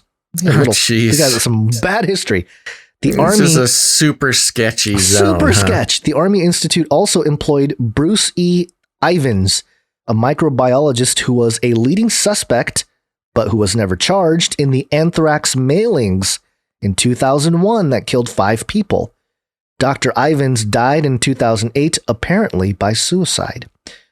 So, yeah, there's a shooting. Normally, we don't even hear about shootings like this, or if we do, it's in the context of like, oh, another shooting in the, blah, blah, blah. But I just thought it was weird. There's not like a big national push about this event because I think it puts too much light on the actual location. Yeah, it's too close to the chemical lab, or whatever it is. Yeah, and so I'm wondering, I'm very curious what kind of motives were this to me sounds like the type of, New York Times news story that would be thrown out there in like some action movie or some, you know what I mean? Some sci-fi movie where stuff James goes Bond. Down and then like, they have to publish a story on it. So they do. So they throw it out there and then they're mad in the background because, the little bit of attention was drawn to the lab or whatever. But I don't know, man. I just, the whole thing. So what do you think this guy, do you think he was trying to bring down the system? You think it's something like that? MKultra gone haywire or something like that where this guy was trying to, because I mean, look, based on his previous work, what are all the medals there? I can't find it here. He's won a bunch of stuff, decorated guy. He's a decorated guy. So if he's going to do something like this, I mean, they said right in the article that they have no reason to believe that this was a random act. Well, what do you think it was? Right. They don't say that part. Oh, you're transparent, by the way, but it's okay. That's just common. That happens. He has the Good Conduct Medal, National Defense Service Medal and Global War on Terrorism Service Medal. So if he acted in this way, it had to have been trying to stop something. It's like a Jason Bourne thing. Yeah. It's always a very highly decorated guy that, learns the truth and tries to change it, but then, gets busted or something. I'm now realizing in like the Bourne movies or James Bond movies, they never do show you the newspaper headline trying to explain some James Bond shootout or Jason Bourne, event. Yeah. This might be what we're looking at. Well, I mean, if they do, it's always like it's always in the context of like, well, just make sure they say that it's a blah blah blah. You know, like they'll make sure that the truth doesn't really get revealed in the story. They'll just have some story to make sure that it's reported, quote unquote, but the realities aren't really given, you know? Yeah. So I just thought it was very interesting. It reminded me of that, like a lot of that stuff where it's just a misdirection. They report the event, but the motives and the reasons and all that kind of stuff, very obscure and nebulous for anybody that's really trying to dig into what happened here. So, okay. Yeah. I wanted to include that because it might have something to do with the double mutant Ninja Turtle strain and all the different things going on there. You know, maybe they're manufacturing some of that or something. I don't know, but okay, all right. Well, we'll keep an eye on it. See what else comes out. Should we talk about some politics? Let's do it. It's Latin for many. Tick. They'll suck your blood. They'll suck Politics. your blood. That's right. The many bloodsuckers, folks. Let's see what's going on. I got a story here from RT.com, our favorite Russian disinformation website. But the headline reads, Putin poised to set out vision for future in dramatic speech in what allies say will be, quote, world's most important political event. They got some real good PR people over there in Russia. Yes. Putin make a big speech. Most important political speech. Must share with your American friends. Russian President Vladimir Putin is reportedly preparing to give, I love this. He's getting ready to give a speech. This is a news story about Putin preparing for a speech. Russian President Vladimir Putin is reportedly preparing to give a major address in which he will fire the starting pistol on a new era and set out a different vision for the future of his country as the COVID-19 pandemic wanes. Wow, you've got this is his version of the new age, Trump's new age. Just keep reading. The chairwoman of the Russian Senate, Valentina Matvienko, told reporters on Tuesday that the speech would set out answers to a number of challenges facing the world. Quote, this will be a message for a new age, she said. A new age. But at the time, as always, current issues will be addressed. Focuses will be defined and direct instructions will be given. Matvienko added that in the current difficult environment facing the world, which comes with many obstacles for countries, including Russia, the address would become, quote, the most important political and public event. Putin is due to speak to the national parliament, encompassing both the Senate and its lower house, the State Duma, on April 21st. Ooh, so close. Kremlin spokeswoman Dmitry Peskov revealed on Monday that the annual message would be delivered in person amid a relaxing of social distancing rules governing workplaces across the country. Quote, the rest of the details are being worked out. At a meeting of the World Economic Forum in January, Putin warned that the coronavirus pandemic was driving countries to borrow beyond their means and driving up inequality.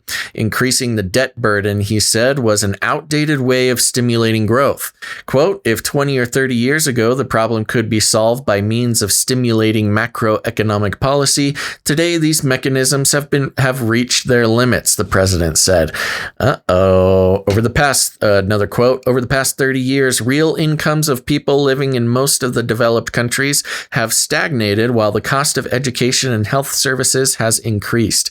Millions of people, even in rich countries, no longer see the prospect of boosting their incomes, Putin added. Russia has also entered an election year with a poll scheduled for on or before September 19th to elect members of the State Duma, while the governing United Russia Party took over 54% of the vote in 2016, guaranteeing it a majority of more than 100 seats. This ballot will take place amid a global economic turndown and a pandemic that has seen seismic political shifts take place elsewhere in the world. But it sounds like he's got his own little great reset planned. Our own reset. We do not need world economic reset. I have better reset, bigger, stronger, more robust. Yeah. Well, this will be interesting to see what he says. It's we might need to get some Russian producers to give us some boots on the ground. I'm not really sure what the sort of public sentiment of the economic situation is over there. But yeah, we'll see. We'll see. Stakeholder capitalism. The part that I think is interesting is that the Russian chairwoman there, she says it will be a message for the new age, but at the same time address all these current issues, blah, blah, blah. So the part about the new age is really interesting. And I have this story here from CNN. Satellite images show huge Russian military buildup in the Arctic. Oh. Yeah. It's happening, Basil. I think they're going to reveal Atlantis. In the Antarctic, or the ancient civilization. Yeah. Yeah, okay. Or they've started a new penguin colony or something up there. Yeah, or they're trying to unfreeze all the Nazi technology that was frozen up there from World War II. Let me just read a couple paragraphs here. Russia is amassing unprecedented military might in the Arctic and testing its newest weapons in a region freshly ice-free due to the climate emergency. In a bid to secure its northern coast and open up key shipping routes from Asia to Europe. Weapons expert and Western officials have expressed particular concern about one Russian super weapon, the Poseidon 2M39 torpedo. Whoa, super weapon. Development, it's like Trump's super duper missile. Super duper missile, yeah. Development of the torpedo is moving fast, with Russian President Vladimir Putin requesting an update on a key stage of the tests in February from his defense minister, Sergei Shoigu. That sounds like such a villain, Sergei Shoigu. With further tests planned this year, according to multiple reports in state media.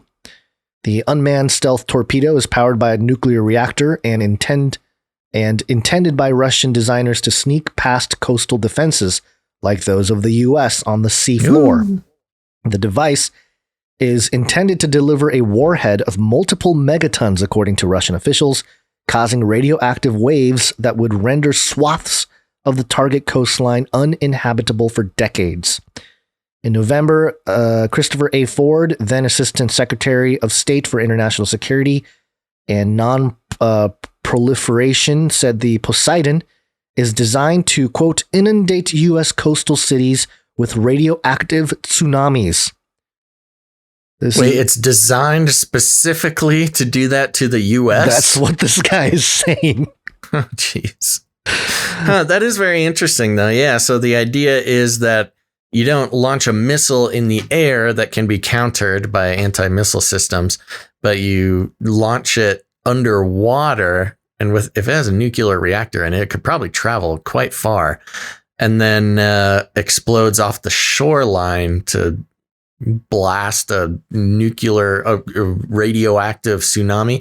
That's the problem. Here's the problem with... Putin, listen for a second. If you launch a radioactive tsunami at the United States, the radioactive water just runs back into the ocean, and now the entire ocean is radioactive. What? Yeah, what? I know. They may not have thought about this, but build a wall. Listen up. Listen to your best buddy, Putin. All right, well, that's fun. Poseidon torpedo. Yeah. Well, okay. Either way, obviously this is some CNN pushing. Interesting how CNN pushes more Russian propaganda than RT. I know, it is funny, isn't it? But regardless, it's fascinating that they're probably mobilizing stuff militarily around the world, as is China. And we saw that thing with China and Russia shaking hands, right? In the last episode, or maybe a couple episodes ago. So I don't know. They saw Biden get in office and they're like, sweet. Now we can start moving. Perfect. All right. Well, I got some news here for you, Gons. Oh, good. And your people.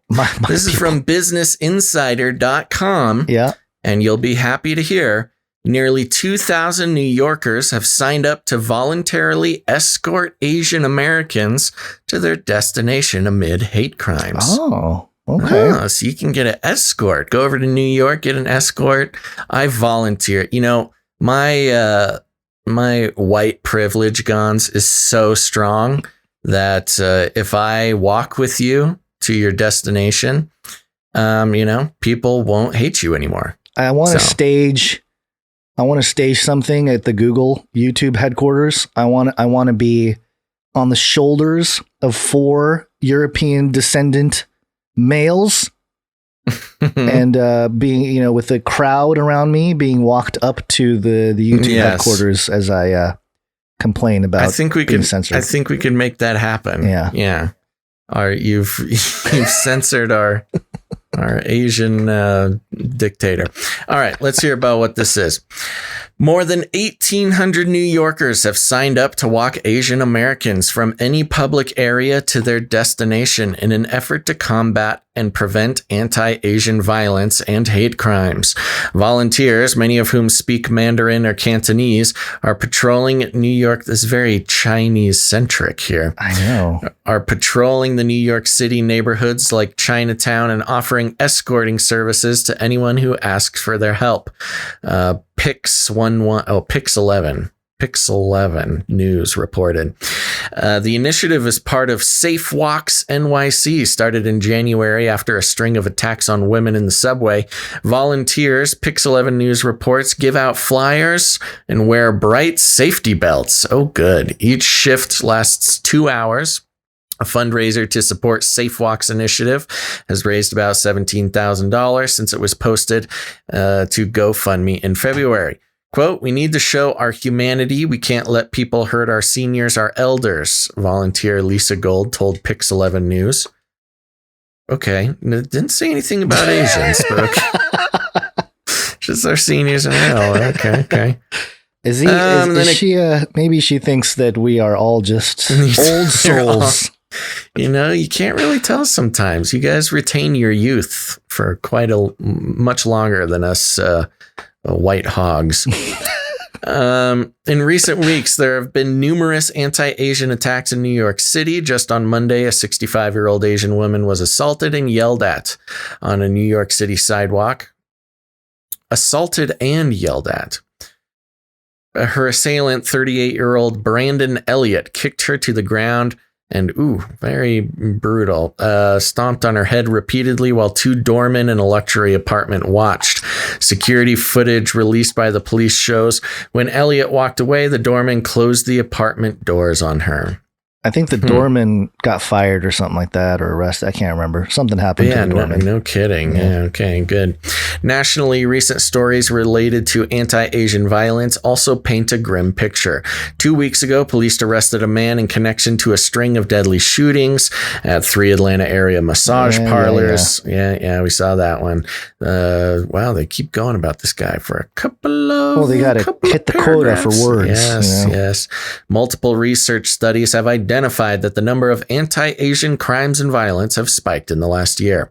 An analysis from Center for the Study of Hate and Extremism at California State University, San Bernardino, for example, found hate crimes overall decreased by 7% in 2020. That same study found that hate crimes specifically against Asian people rose about 150%. That's a different number than we've been hearing. Yeah, also there's they don't exactly show the race of the people that are attacking Asians, number one. Yeah. And number two, this is kind of like an Eye of Sauron thing. Like this kind of thing goes on regardless of race, and it just happens all the time. But now that the studies, the hate Center for Study of Hate and Extremism, now that they're on it, the numbers surge and all that kind of stuff because and they don't let's see. Oh, they might go into it in a little bit here, but this percentage, when they do the percentage thing, is kind of weird because 150%, if there was, one raising by 150% means there's 2.5. So give us some They were numbers. just yelled at. They weren't kicked in the head on that half one. Yeah. Well, and that's the other thing too, with the definition of violence. Again, Right. digging into the numbers. Well, let's see what they say here. But we talked about the numbers before. The definition of violence is not just physical violence, but it's also could be any number of things, graffiti or whatever. Stop AAPI Hate, a nonprofit tracking violence toward Asian Americans and Pacific Islanders, released a report that identified nearly 3,800 instances of anti-Asian discrimination just in the past year. And that's a very mild estimate. Stop AAPI Hate said in its report. Okay, so it's an estimate, admittedly. Quote, the number of hate incidences reported to our center represent only a fraction of the number of hate incidences that actually occur, but it does show how vulnerable Asian Americans are to discrimination. Very vulnerable, Gons. And the types of discrimination they face, the report says. Not enough has been done to protect Asian Americans from heightened levels of hate, discrimination, and violence. Concrete actions must be taken now. A press release from Stop AAPI Hate said anything else is unacceptable. Pedestrians in New York who want to request a safe escort or to volunteer. And then there's the information that you can do there. So there's a lot in there. What do you think? I think this is some virtue signaling. Yeah. And yeah, I mean, it's of course, Asian Americans at large will probably go with it like, oh, yay, now we're being, included in the conversation, because. Yeah, well, who doesn't want it? I'm waiting for that moment when white males can call a number and get an escort. Yeah. I'm ready for some volunteer bodyguards, baby. Yeah, but I don't know. It's to me, it's just virtue signaling to a degree that is pretty disgusting. And I know these people probably mean well, but I just don't. It seems a little patronizing to me. That's what I'm saying. I can't speak for you. You would know more than I do, so you can correct me if I'm wrong. But it seems a little. Yeah, it's almost like, oh, these people can't take care of themselves. They need escorts to walk them around town. Yeah, but that is interesting because it used to be that Asians, if you're an Asian American, you automatically know kung fu. Yeah, I was gonna say you don't mess with the karate band. This not cool, man. Today is Jackie Chan's birthday. I know. Don't be racist. Yeah. But it is interesting. This Lisa Gold, this volunteer who said specifically, we can't let people hurt our seniors, our elders.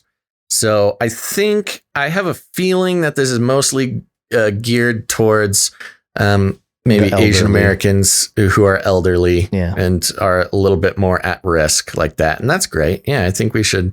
I think all seniors and elders and why don't women, we just do all seniors, not just when you got the Irish or the German one? Kick him to the curb. The Asian Did we ever ones, figure out why this guy beat up this old lady? No. I mean, was it? I'm sure. Yeah, of course they said it was because he's racist. But what happened? What? It's because he's black. Oh, we didn't hear about it because he's black?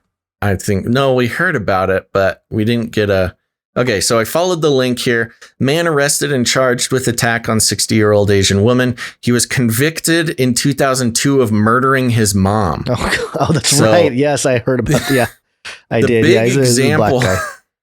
The big example of, Asian hate is because a convicted murderer who already murdered one old woman beat this one up. Let's see here. They have the picture of him, but it's like a security image.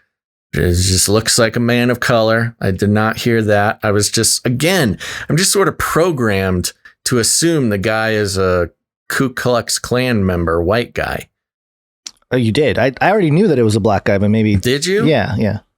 I did not know that. That's why I mentioned in the story how, when they were talking about statistics, they don't mention the race that attacks the people, the Asians. Yeah. The Asian Americans. And this is obviously going back to he's a disturbed guy. He killed his mother. Yeah, mommy he killed issues. his mother and somehow was out 18 years later. It just sounds like the conviction was a little light. But yeah, there's the security footage of those doormen not doing anything. Yeah, these doormen, they need no good. Yeah. All right. Well, so there you go. If you live in New York and you're an Asian American, call the WACC patrol.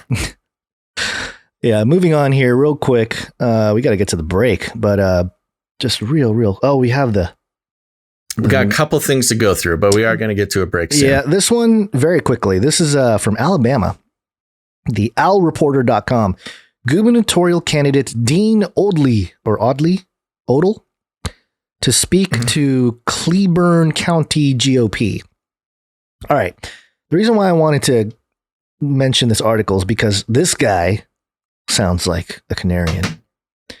Oh. Gubernatorial candidate Dean Odle will address the Cleburne County Republican Party on Tuesday, April 6th. That was last night. He said, quote, "I'm a lifelong Republican and I'm running as a Republican for governor of Alabama. However, we Republicans, true conservatives and patriots in Alabama can no longer afford to keep electing fake, weak Republicans who trample our constitutional rights and enrich themselves with unethical schemes." And by the way, when I say he sounds like a Canarian, it doesn't mean that we are, Republicans here. This is just, right. Let me just keep reading here because he gets really into it. These fake Republicans, along with their socialist Democrat partners, have been undermining the founding principles and values of America and Alabama for decades. Some do it for money and power, but many of them have pledged allegiance to the New World Order agenda. Okay. That agenda demands the United States to give up its sovereignty and weapons to allow the United Nations to become an all-powerful world government. They want us all to become good global citizens instead of patriotic Americans. Odle claims that the coronavirus was purposely released to advance, quote, the New World Order. Quote, the New World Order plan has many tentacles, but it was put into overdrive in 2020 with the purposeful release of the coronavirus. Since then, we have witnessed renegade governors and mayors shut down churches, which is restricting the free exercise of religion, a violation of the First Amendment. These governors, including our own Governor Kay Ivey, the state health officials have destroyed businesses, churches, and divided us in the process. Some of these officials have hindered people from getting life-saving medication either through ignorance or outright obstruction simply because President Trump mentioned it. There is also a plot to mandate dangerous vaccines to the entire world. Some governors and national politicians like Joe Biden, Kamala Harris, and Governor Ralph Northam of Virginia are also trying to take away our Second Amendment rights. And he just goes on and on. We need he's leaders going for it. Who don't look to the corrupt liberal news media or deep state infiltrated government institutions to make their decisions. We need real leaders who understand what is really happening behind the scenes and what is coming in the very near future. We need leaders who are prepared to stand against every aspect of the New World Order takeover. This is why I'm running for governor of Alabama. For over 3 decades, I've researched, wrote about, and warned hundreds of thousands of people about this nefarious infiltration of our institutions by corrupt politicians, both Republican and Democrat. It is time that to elect leaders who are really awake, all cap letters, awake. We need leaders who will stand against all facets of this anti-American, anti-freedom agenda. As governor of Alabama, I promise that I will fight to keep Alabama free during the difficult days ahead of us. And he goes on. He talks about Christ. Quote, I had a dramatic encounter with Jesus Christ, and soon afterward, I answered his call to the ministry. Since then, I have shared my story and the gospel of Jesus Christ in Israel, the island of, what is this? Mauritius, Nigeria? Mauritius? Nigeria, and all over America. I have served as a youth pastor, senior pastor, church planter, educator, author, counselor, and leader for over 33 years. No! Why? You even pulled the over 33 years. I know. Bro, just say 34 years. Oh. I can picture everyone getting so pumped. And then just like totally, oh man. Look, even, I don't know, who knows, whatever his thing is, maybe he's some sort of plant or disinfo thing or whatever, maybe. But if you're not, just say 34 years. Yeah, come on. Don't follow the Canary Cry Consulting Advice: try to avoid the number 33 if you're a politician. You really want the support of the awake people, all caps, awake. Oh man, so close. I know. Almost had it. I know. But I just thought it was pretty good because it's, he hits on all the points, He really knocked it out of the park, but he just slips it in at the end, Yeah. That's how they do it. Yeah, it's another Blitzkrieg AJ. Trojan horse. Q operative type of person. Yeah, I was going to say, scoot over, Marjorie Taylor Greene. Yeah. You got another, if he did get, now what is he running for exactly? The gubernatorial candidate, I think governor. Oh, governor. Yeah. Ooh, governor. Okay. Wow. That is funny. Yeah. He's part of the Fire and Grace School of Ministry.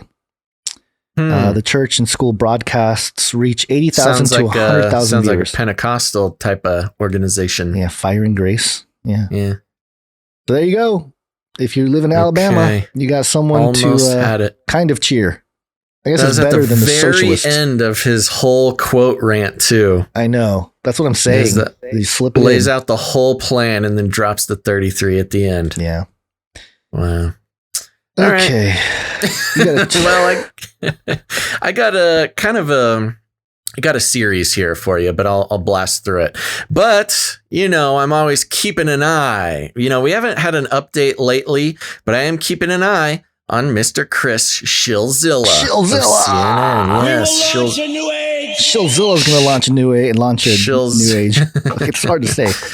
Shilzilla. Yeah, so this is Chris Cillizza is his name. He hosts, I think he has like a podcast or something. He works for CNN, does a lot of stuff for CNN. Some show called The Point with Chris Cillizza. I like the logo, like the point. He has a exclamation point for the eye of the word point. Very design friendly. Yes, very cutting edge. Hip. So what does Chris Shilzilla have to say? He posts a lot of stuff that I want to bring to the show, but it's not always easy to kind of, structure in. But today we've got this article called Donald Trump Got a Lot Less Rich as President. Another example of something that CNN did that was, I think it was Shilzilla, was Trump released a picture. He just posted a picture of his office that he's working out of now. And they went through every tiny little detail of the picture and broke it down. And it was hilarious. I mean, they were breaking down look, he has a pen right here. They were queuing, doing a queue analysis. Oh yeah. I don't think they meant it to be satirical, but it felt very satirical. Anyways, Donald Trump got a lot less rich as president. During his 4 years as president, Donald Trump loved to remind people that being president was costing him a whole bunch of money. Quote, I said to one of my friends, a very wealthy friend, I said, I'll bet you it cost me $2 or $3 billion and it's worth every penny of it, Trump told Fox News in 2018. Quote, I don't need the money and it's worth every penny because I'm doing so much for the country. Quote, this thing is costing me a fortune being president, he reiterated in 2019. And this in 2020, quote, it cost me billions of dollars to be president of the United States. We get it. It cost you billions. I know. That's this thing with Shilzilla too. He doesn't write traditional stories. I don't know. Let's keep going. While Trump's claim that being president cost him between $3 billion and $5 billion are way overblown. Okay. He said 2 or 3 billion in his quotes before, but okay. The new Forbes list of billionaires in America shows that Trump's fortune declined by more than $1 billion between when he took office in 2017 and when left office in January. Come on, Chris Shilzilla. Trump is now worth $2.4 billion, according to Forbes. That net worth puts him at number 1,299 on Forbes's 2021 billionaire list, down from 1,001 spot in 2020. That's a lot of billionaires out there. I know. That's a lot of billionaires. A big list of billionaires, yeah. I know. The conversation used to be that there was somewhere between 300 and 500 billionaires. How it was a very small club. But the number just keeps rising. Hey, there's still a chance, kids. Don't become a podcaster. You might get Inflation will get us all there. We will all be billionaires. Yes, there'll be $1 billion bill. Yeah. Probably with Trump's face on it. Yeah. You know what? Who else just became a billionaire was Kim Kardashian. Oh, I heard about that. Yeah. Good job, Kim. Good job, Kim. You're That's in the club. After the divorce too, so I don't know how much of I'm Kanye's sure money she was able to. I'm sure they were all what's it called? Prenupped. They were prenupped up. All right. According to Forbes's Dan Alexander, Trump bears a decent chunk of the blame for the decline in his fortune, as Alexander writes. What the heck? According to Forbes's Dan Alexander, Trump bears a decent chunk of the blame for the decline. Oh, okay. So yeah, Trump lost his own money. Quote, every investor at some point has kicked himself for holding an asset too long. Perhaps none, however, has made such a monumental miscalculation. By refusing to divest his portfolio upon taking office, Trump bogged down his presidency with ethics issues for years, while also missing a chance to cash in on a market boom he helped propel. Well, they're admitting that he pumped the market. That's good. Yeah, I know. See, that's exactly right. That was one of my points. This is CNN admitting that Trump was really good for the economy. Quote, if he had sold everything on day one, paid the maximum capital gains taxes on the sales, then put the proceeds into a conflict-free fund tracking the S&P 500, Trump would have ended his presidency an estimated 1.6 billion richer than he is today. And then they would have used that headline to say Trump making billions off of the presidency. Of course. No-win situation for this guy. I know. Well, of course. They're acting now. And that's the funny thing. I mean, they're acting now as if there was something he could have done to win. Right. He's so dumb. He lost billions of dollars. He could have done this. But then if he did it, they would have been like, look at this evil man making billions. Yeah. Exactly. For 4 years, it was Trump is using the presidency to make money. And now it's, look how dumb he is. Didn't make money during the presidency. Rather than divest of his assets when he was elected president, Trump instead put things in a trust managed by his two eldest sons, Donald Trump Jr. and Eric Trump. His eldest daughter, Ivanka, on the other hand, divested all of her major assets, including all common stock, when she joined the White House, according to Crew, a government watchdog. Ivanka and her husband, Jared Kushner, quote, reported between 172 million and 640 million in outside income while working in the White House. That's quite the range, somewhere between 172 and 640, but okay. Trump's net worth isn't a theoretical conversation about how many billions he is worth. We know from detailed New York Times reporting about Trump's tax returns that the former president is personally on the hook for more than 400 million in loans that come due over the next few years. And that his revenue streams, most notably from his successful reality shows and branding efforts, are dwindling. Yeah, because he wasn't on TV anymore. For 4 years. And he can't brand anything while you're in office. So, yeah, okay. So, again, they're just admitting he didn't break the law. Alexander has previously written that Trump is carrying more than $1 billion in debt. That plus the fact that Trump's business generated 40% less revenue in 2020 as they did in 2019. Yeah, no kidding. What business didn't suffer from a global pandemic? Yeah. Suggested that the former president's current financial situation is less than ideal. Now, that doesn't mean Trump is going broke anytime soon. He still has considerable assets and could sell off a bunch of properties he currently owns if he needed to pay the bills. Selling Trump properties, of course, would be mortifying and embarrassing for the ex-president. Okay. It's also possible that the financial institutions that hold Trump's loans will be willing to either roll them over for a few more years or renegotiate terms. In short, Trump isn't on the verge of financial ruin, but he is in a decidedly sticky and precarious financial moment when declining revenues, few alternative revenue sources available at present, and big-time debts coming due. So none of this is new with his debts. We've known about that. And yes, what billionaire doesn't have a few $100 million in debts outstanding? That's just sort of how the game works. But I just thought it was funny, for 4 years. Oh, he's monetizing the presidency. Oh, corruption. Oh, corruption. And then, yes. Oh, well, now he lost money. So what a dummy. But Gons, I wanted to compare this with some other things going on. So we just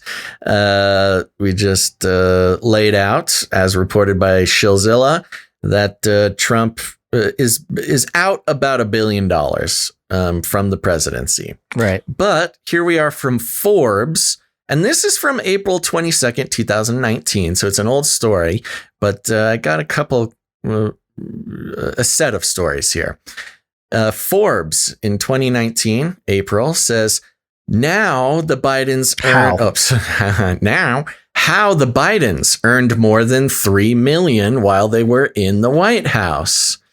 During the 8 years that Joe Biden served as vice president, he and his wife Jill earned about $3.1 million, according to a Forbes analyst of their tax returns. Half of that came from Biden's salary as vice president, which Trump donated. He didn't keep his salary. Right. He earned an average of about $250,000 a year. His wife, Jill, made an average of $83,000 a year as an English professor at Northern Virginia Community College, located in suburban D.C. The pair also earned about $260,000 from pensions over the 8 years. They got another $240,000 in Social Security benefits, which sounds like a lot. $240,000 in Social Security for someone in their tax bracket. Anyways, which works out to be about $30,000 a year. Okay, maybe it's not that much. Biden, who was 66 years old at the time of the 2009 inauguration, had only collected some $6,500 in Social Security benefits prior to entering the White House. The Bidens also took in over $125,000 in revenue from a cottage in Wilmington, Delaware, which the Secret Service reportedly rented. From 2010 to 2015, they took in about $100,000 in net earnings from the cottage, which this I thought was a little strange. If you're the vice president, can you rent a cottage to the Secret Service? How is that? Yeah, that's weird. But also, weren't they complaining about the same thing with Trump? Basically using his properties to rent out to different foreign nationals and stuff? Well, he was renting to I believe it was like the central bank. Oh, no, it's the Foreign Bank of Qatar. Right. He had So, okay. Look, I'm not saying this is the most criminal act Biden has ever done, but I'm just saying it's a weird revenue stream as vice president to rent to your own security force. Come on, man. And then it gets kind of boring, but it's really nothing super sketchy here. I think the cottage is kind of the weirdest thing. That is weird. But, they kind of just document that, but the Bidens made $3 million during his vice presidency. But after that, let's get a little bit more funky. Let's go over to pjmedia.com. Of course, PJ Media is a sort of well-known sort of, far right, a little bit less. I don't know how to describe it. I mean, it's just conservatism. It's conservative, a little bit more inflammatory, a lot less traditional of a news source. But PJ Media headline, here's how Joe Biden's family got rich while he was vice president.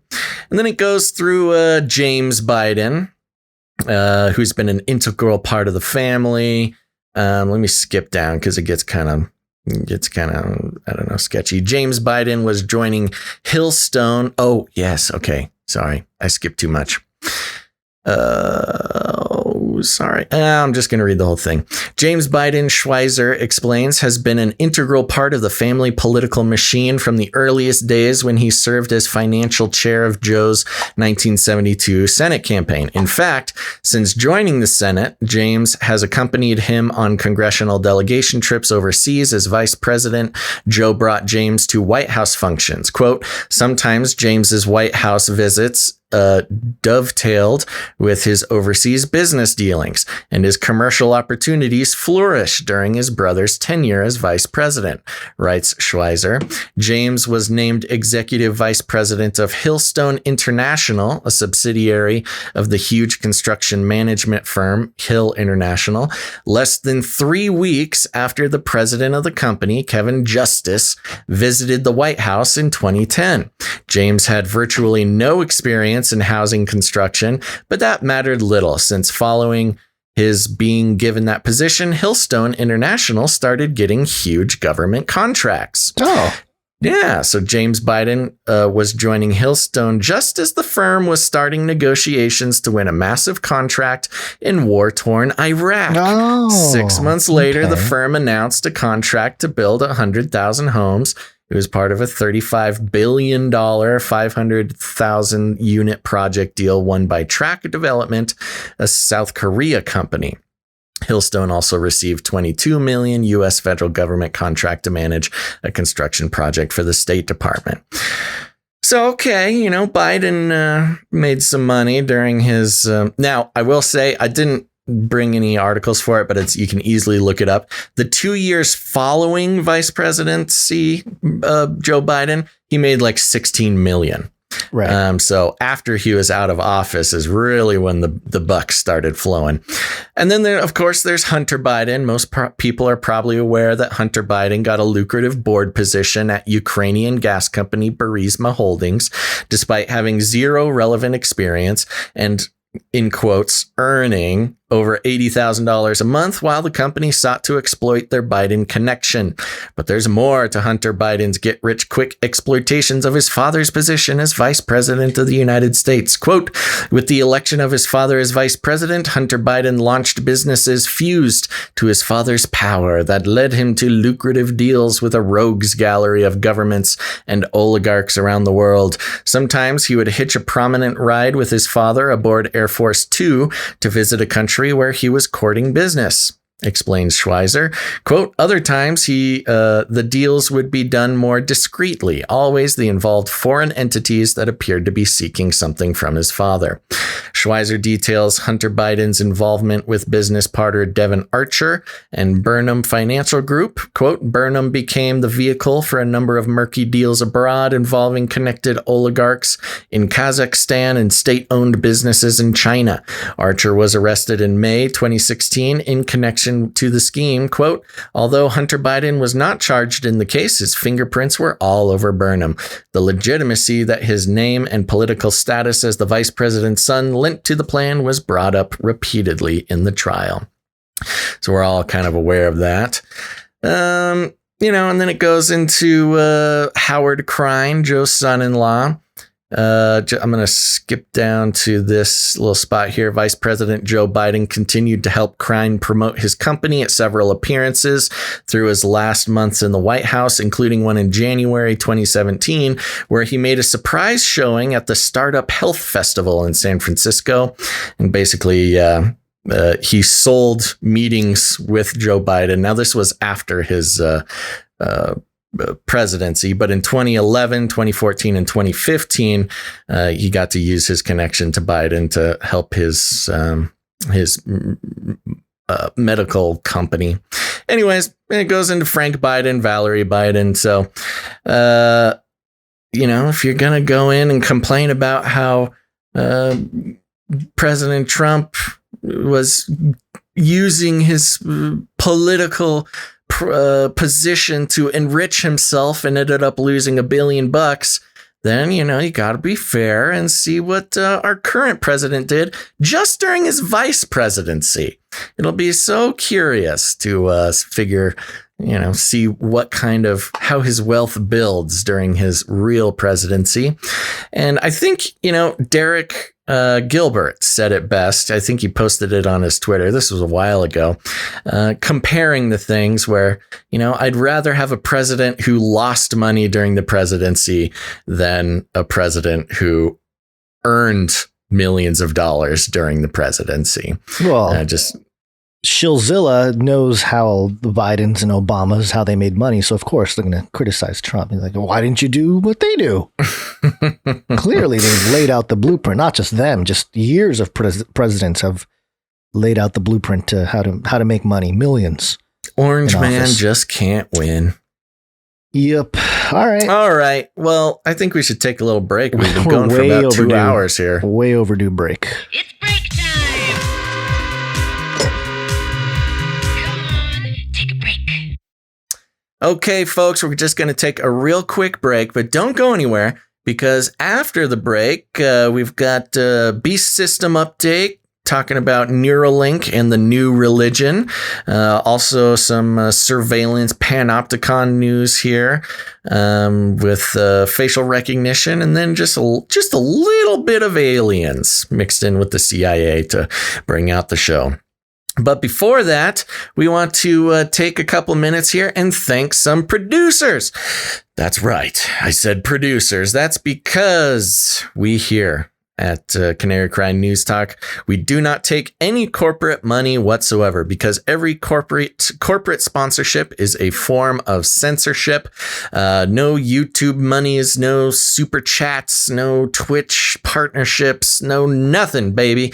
And you might have noticed also no ad reads, no affiliate codes, no mail enhancement supplements, nothing.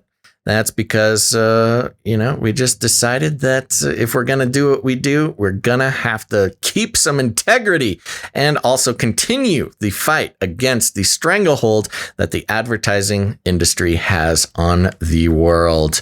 And what do I mean by that? Well, not just commercials and things like that. A lot of people, they've been brainwashed enough to think that they don't mind a corporation bundling them up and selling them off, selling their attention, selling their trust for their own personal gain. But also, you think of Facebook, you think of the big tech who are going to be in charge of your vaccine passport, Google. All these companies make most of their money doing what? That's right, selling your data to the advertising industry and selling ads directly to your virtual construction of your mentality. That's right. Advertising is probably the most evil economic force going on in the world today. And that's why we said nay. In fact, like I said, no corporate money whatsoever. And that's because Edward Bernays, famous godfather of advertising in the mid 20th century and infamously Sigmund Freud's nephew. So, he's got a certain worldview there. Said that advertising is, all normal men need an elite man to tell them how to think, how to view the world, what their problems are, and how to solve them.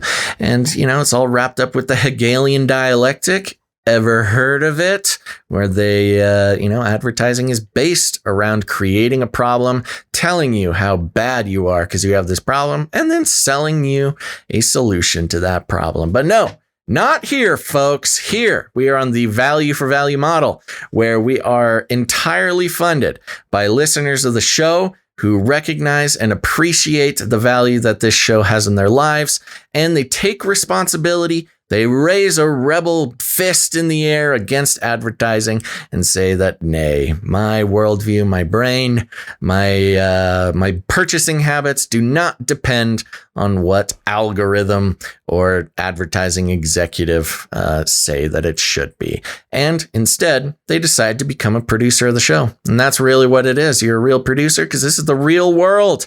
When you help pay the bills to get a piece of media created, you are a producer. That's just how the business works. We didn't make it up, folks.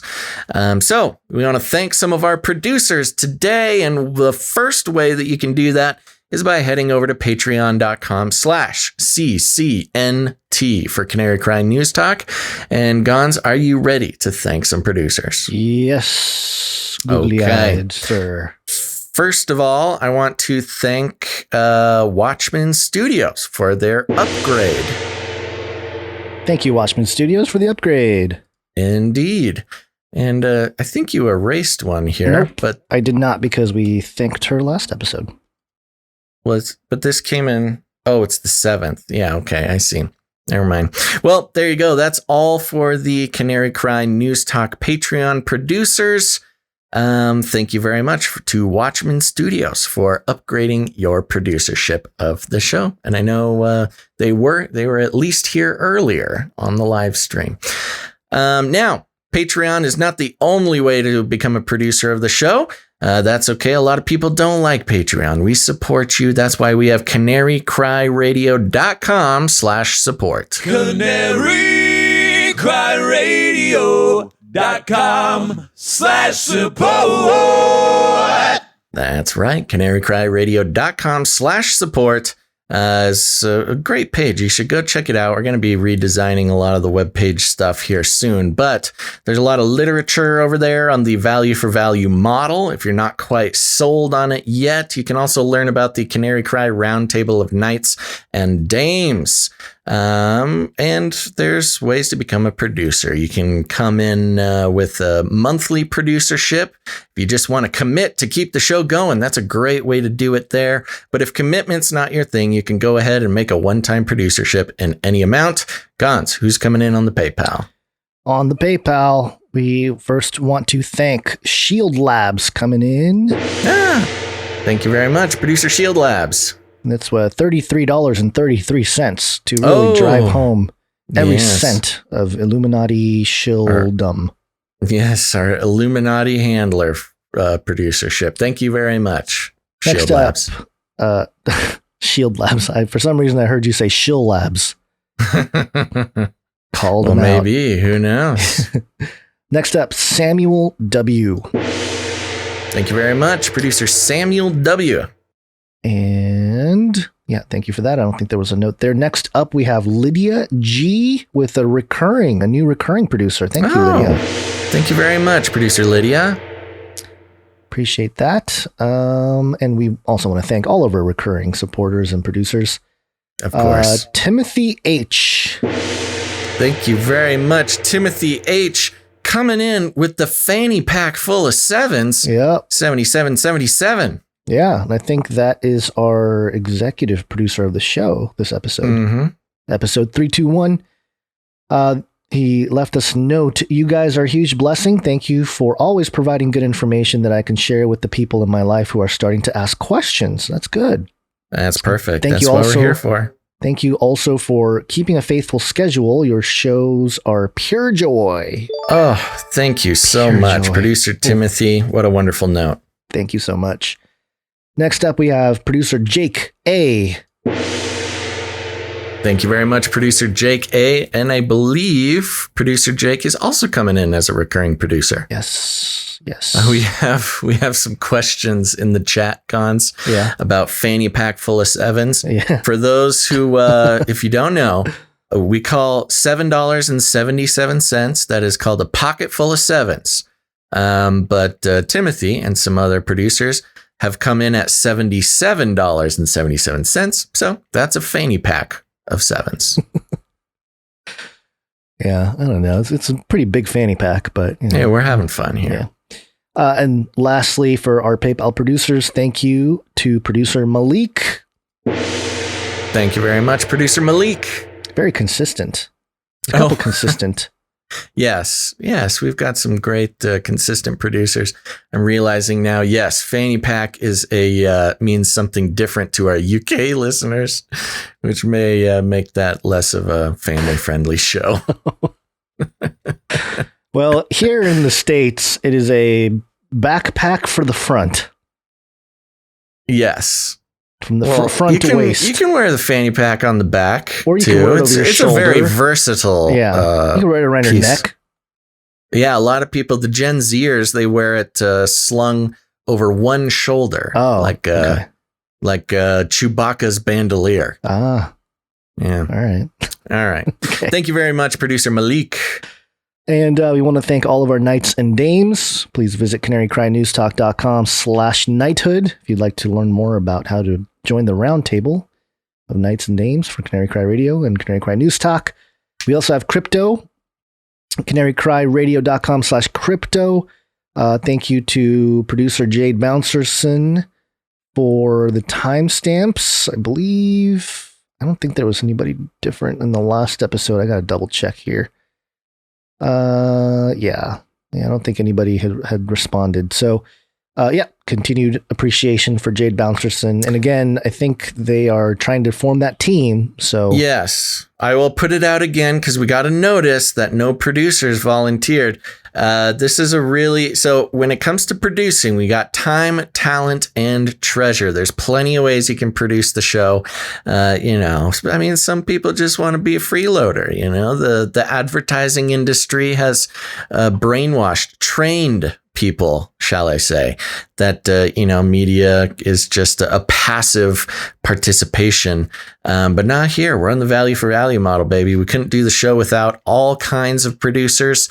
And one of the, I would say, not easy, but if you are watching the live stream anyways, if you catch every show, and I know a lot of you out there do, it's very important that we are able to get these timestamps. And Jade Bouncerson has been very faithful for quite a while now in helping us get those timestamps. It goes into the YouTube description. It helps newcomers and researchers click around the video and hit those timestamps, and so they don't have to sit for 3 hours and make it all the way through. If they don't want to, they can click around to different topics, subject matter, and articles. And as we move into the era of podcasting 2.0, even the podcast version is going to have chapters. But we need some producers to volunteer to help. Now, this is not an every single episode thing. For you out there who maybe don't want to or are unable to produce in other ways, art, music, or financially, if you catch the live stream, this is a really valuable way to help produce the show. And if you're watching it anyways, all it is just a matter of, taking down time codes for when we switch topics, and it will go a long way to help a lot of people in the future, not just for, skipping around an episode, but also research. A lot of people go back and want to re-examine a lot of the stories that we talk about, share them with their friends, having these timestamps. The people who help produce with the timestamps, you got to think about the ripple effect that you have.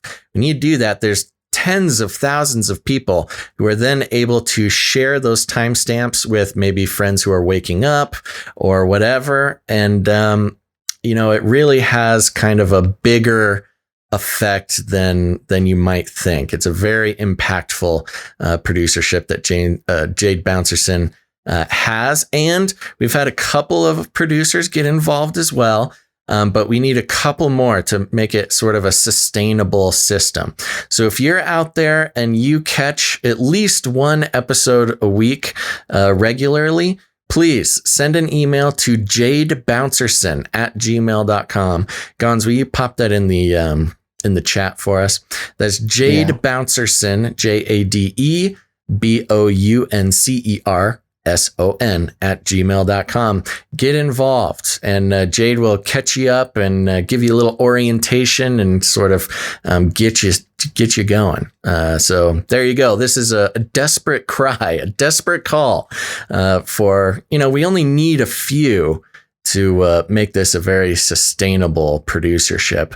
And, there you go. You also get some producer credit on the episodes here.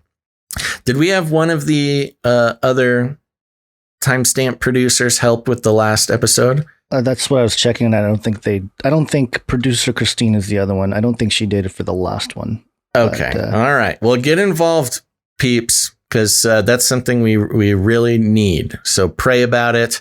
It's pretend you're at church, and the pastor's asking for a little bit of help on Sunday, passing out pamphlets What are you going to do? Just not have any pamphlets passed out?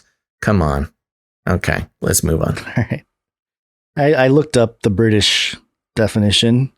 Mm-hmm. Why'd you do that? You should not do that. Because I didn't know what it was. I didn't know there was like a different meaning. Well, Gonz's eye gates have been sullied. We bum bags. We're going to change it to bum bags full of sevens. Is what we should do. Good luck. All right.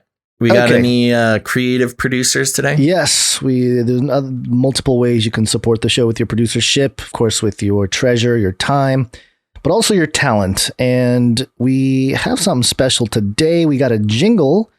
Actually, it's a whole song from producer Curtis. And so we want to thank producer Curtis. And I'm trying to find the note here. Oh, here we go. And producer Curtis also sent a screenshot to go along with it. The screenshot is Fox Business Live. He caught the Dow futures price hit $33,333. Oh. Spot on.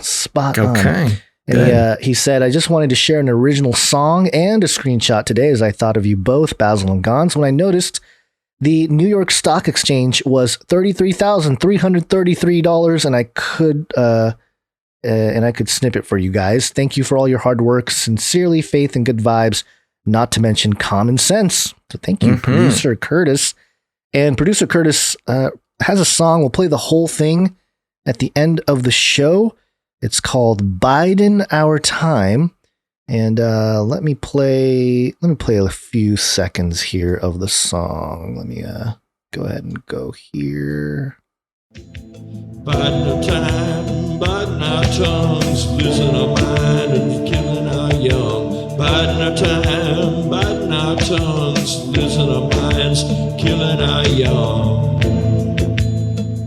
Come on, man. That's me adding the you stuff added in there. that Yeah, part. sorry. Yeah, great song. We'll play the whole song. thing at the end of the Canary Cry mixtape at the end of the show. So when we say goodbye, stick around. You got some great original tunes from Canary Cry producers. Yep. So thank you for that, Producer Curtis. Curtis Keyboards. Ooh, is how he likes to be known. Okay, but we also have some art. One art, please. And this first one comes from producer Ali, and it is Mark Zuckerberg. Oh gosh, yeah, he's terrifying looking in this. Very well done. Was there a description that came with this? It's the burger. classic. Oh, yeah, he's drinking, he's sipping out of the. It's from his congressional hearing when he, his programming told him that humans love water, must drink water, prove human. The note says Zuck pauses for a sip of water amidst the thousands of phone calls resulting from the Facebook hack that leaked his phone number. It's okay, though. Yeah. He loves chatting with his loyal Facebook subjects. After all, he was human. I mean, is human. Very good. Very good. Very good. Thank you very much, producer Ali. That's Ghislaine Bonds in the chat. And yes, for those who are just listening, just a perfect portraiture of Mark Zuckerberg at his congressional hearing, doing a very good job at convincing everybody he's a human who loves water. Yeah, very well done. Next up, we have producer Mr. Magoo. Okay. More kitty art, please. Yes, this is another episode of The True Adventures of Basil and Gons, episode 2, Kitty Cats. And if you're just listening, this is in Magoo's classic 4-year-old art style. And let's see what happens in the exciting world of Basil and Gons today. The first panel, it's me and you, Gons, just chilling, standing, looking like, regular humans, except for my eyeballs are gigantic and googly. I look like a melting cactus. What's going on with that? You do look like a sort of a man, bear, pig thing.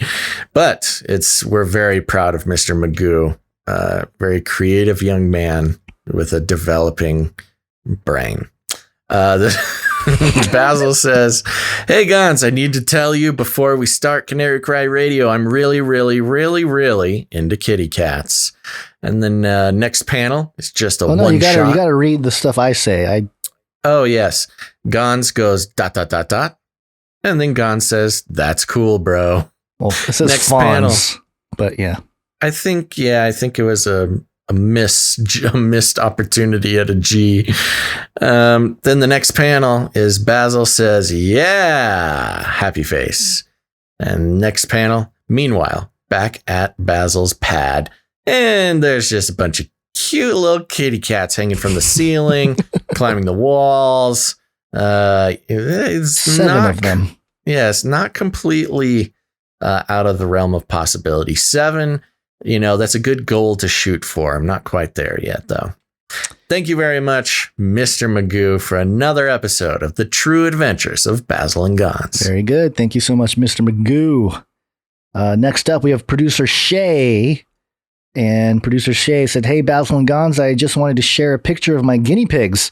I listen to your show live as much as possible, but if I can't catch it live, I watch the archive. I spend most of my time in the room with these guys, and they get to hear your show as well. And though they never say it, I believe they love it too. Basil has his cats, and I have my piggies. God bless you too, and keep up the good work. Love you guys so much. Shay, Total Wrong Think on Twitch." Thank you. Thank you very much. Total Wrong Think, Shay over on Twitch. Oh, and there they are in the chat there. All Good. right. Well, your guinea pigs are now famous. We've got to give a shout out to Clover, Princess. Princess Awesome is here. Marshmallow, Precious, and Pickles. Oh. And there's a bunch of very cute little guinea pigs. And they all have giant googly eyes on their face as to protect their identity. We don't want to dox any guinea pigs. Yeah, we don't need them to get the eye scan. Yeah, the Clearview AI eye scan. That's right. Well, thank you very much, Shay. Total Wrong Think on Twitch. But that's the thing, Canary Cry. We're not just a family-oriented show, but we're also, you get the whole family, get the pets in there, animal friendly. Yes, I'm sure those who, your plants played around your house plants. You got to woke your succulents, folk. Okay. All right. Thank you, producer Shay. Lastly, we have Quantum Solace coming in with another piece. Another episode of Samurai Gons. Kind of, yeah. Okay. More Dragon Ball Gons, Basil and Gons. Yeah, well, it's a crossover. Yeah. In the Canary Cry cinematic universe. Yep.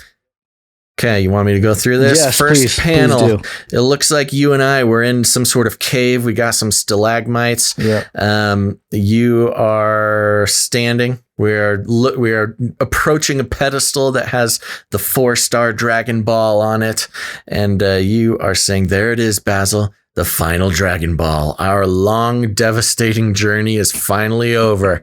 And I'm peeking out from behind the pedestal, reaching for the Dragon Ball. Cough, cough. The next panel is me close up, googly eyes wandering all over the place, but approaching the Dragon Ball closely. And it says, "I know all the pain, suffering, and death we've seen. Now it's finally over." Next panel, Gonzo, looks like you have grabbed the Dragon Ball and you say, "I honestly can't believe we survived. Those tiny Godzilla monsters were the worst part. I mean, they killed everyone but you and I." And I respond, "But now it's over, Gons. We can finally ask Shenlong for..." The next panel, us fist bumping, "A Nintendo Switch. Heck yeah, bro. Give me some." Very good. This, you'll need some both Dragon Ball lore and Canary Cry lore to fully understand this one, but I'm sure we've got some Dragon Ball fans out there. Now that I'm thinking of it, we've had many of our Canary Swole radio artwork that's come through. We've been pretty close to Dragon Ball Z level musculature. Yeah. I mean, if I can have the gravity affecting, little sphere thing to train in. Yeah. I'll get there in no time. I'll have to bust out a googly eyed Kamehameha It'll be great. Yeah, Kamehameha. You sound so Euro, bro. Yeah, I know. I'm not a very good. Oh man, what is it called? What's the sort of derogatory name for white people that like anime?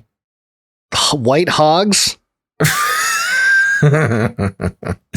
Yes. No, dang it. I wish I remembered what it is. Oh well, we'll bring it up later. Thank you very much. Who is this? Quantum of Solace? Quantum Solace. Quantum Solace. Yeah. Okay. Very, very good. Go. We're going to have to combine, in the new website situation that we put together, we're going to have a very robust art section, I think. Yeah, we have to. We got to make it good. Yeah. Cool. And then just real briefly, I wanted to mention the meetups. Weebo. What? That's what it was. What is it? Weebo. Weebs. Oh. Yeah. Yeah, I remember that. So Ciara sent us a little flyer for the Northern California, Oregon, Washington Canary Crime Meetup. Come join fellow Canarians for fun, fellowship, and adventure. Children always welcome. April 24th, 2 p.m. at the Luffenholtz Beach, Trinidad, California. And it's kind of hard to read, but you can see the email address there, ciaralauren93@gmail.com for more information. Yeah, this is really cool. And I'm glad we got a little bit more info on this. I like how it's, what are the descriptors? Fun, fellowship, and adventure. Fun, fellowship, and adventure. Yeah. These Canary Crime meetups, they're not your normal meetup, man. No, We've got does not sound like it. Fellowship, fun, and adventure. Adventure. So I don't know what's going to happen. Of course, we shared some photos and fun from the Texas meetup where they visited the grassy knoll, had a bunch of Canarians together. Looked like a great time. Thank you, producer Ciara, for making this happen. But the Pacific Northwest meetup is coming up. So, hey, if you're in Oregon or Washington or Northern California, I highly recommend getting together with these other Canarians, if nothing else than to prove that there are other human beings like you. So it's a valuable experience. Yes, very much so. So if you're in that area, go meet people of like mind. Will you give those details one more time? April 24th, 2 p.m., Luffenholtz Beach, Trinidad, California.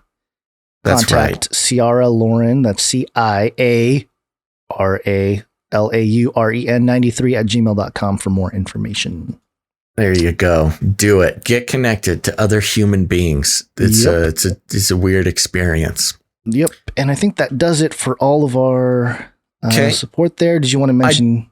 I do want to mention again, we haven't mentioned it every episode, but we just had a little phone call with producer Smiley, who has been gotta log in. Who has created and has been managing the Canary Cry community. It is a very vibrant community that is in no way connected to Facebook. So, where you can still get your social media experience, but do it with people who are, not going to be triggered when you talk about some theory or post a meme, or you're not going to get banned or anything for talking about weird Canary Cry stuff. And again, another opportunity to connect to other producers and listeners just like you. We get messages pretty often about people who just have gotten so much value out of canarycry.community.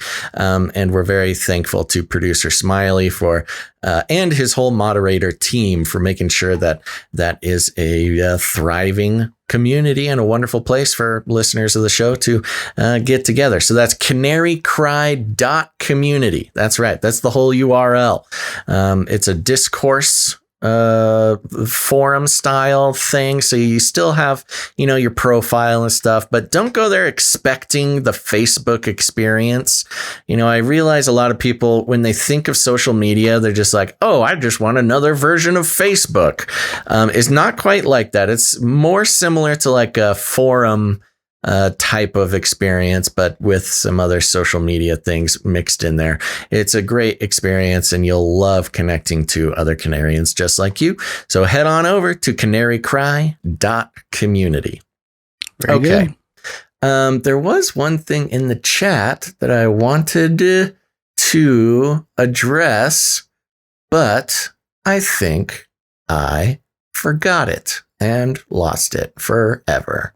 Yes, so, it's wake up time. Hey, yo, wake up. Let's wake up. Okay. All what do you think? Yeah. Why don't you take this one? Let's fly through these. This first one is a beast system story. Speaking of the beast system, beast system.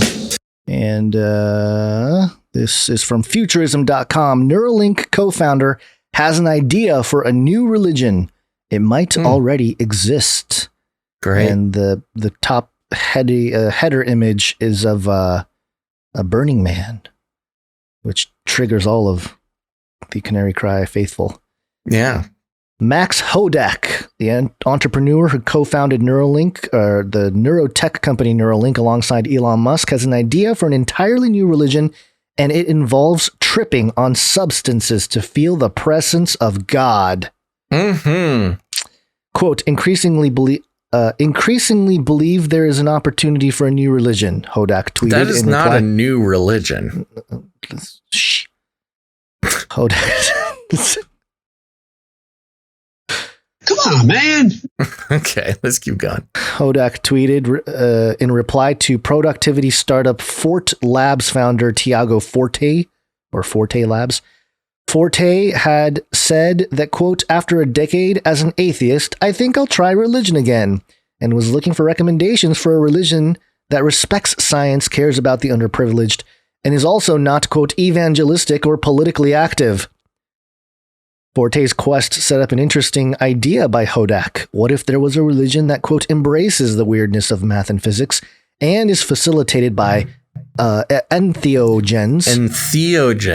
Entheogens. Okay. An umbrella term for psychoactive substances ingested for religious or spiritual purposes, including ayahuasca and LSD. Needless to say, go ahead. Real quick, this entheogen, I just want to point this out because that's what we do here. So entheogens, you're going to start seeing this term a lot more often instead of psychedelics or hallucinogens or things like that. Sort of how there was a complete transition from marijuana to cannabis. Yeah.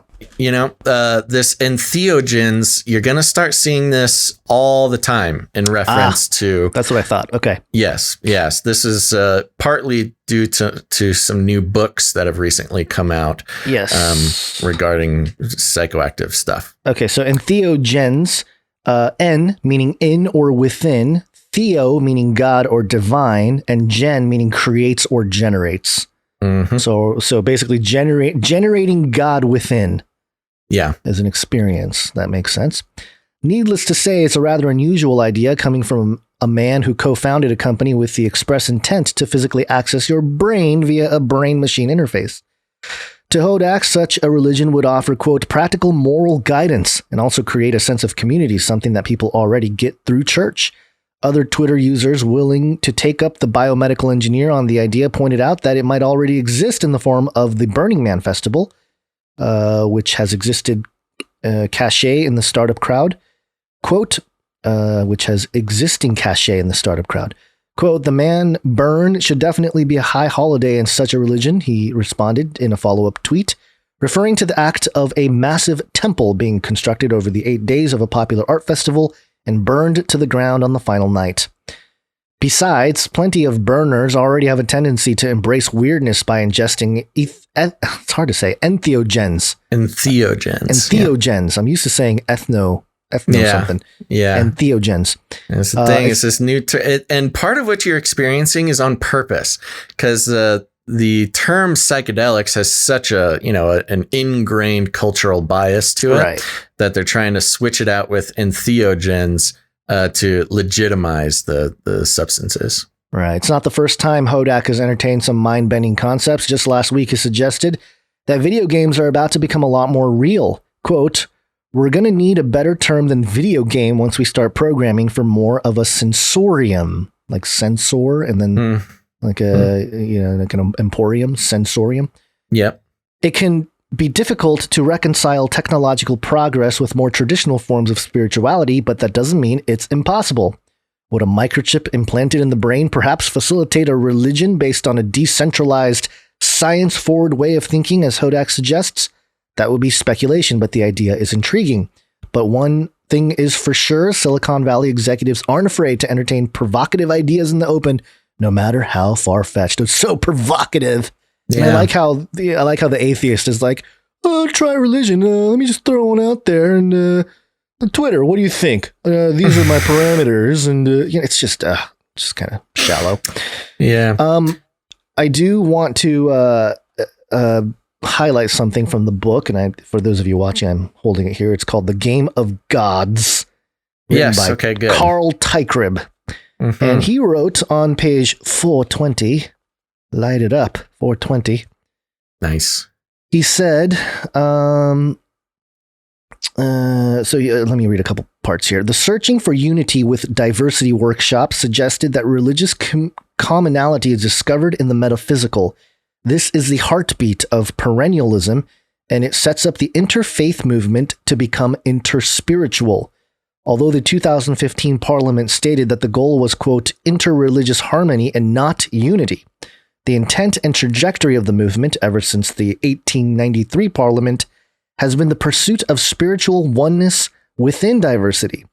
An interesting speculation can be extrapolated, and I stress that this is conjecture only, although I think he's being verified here.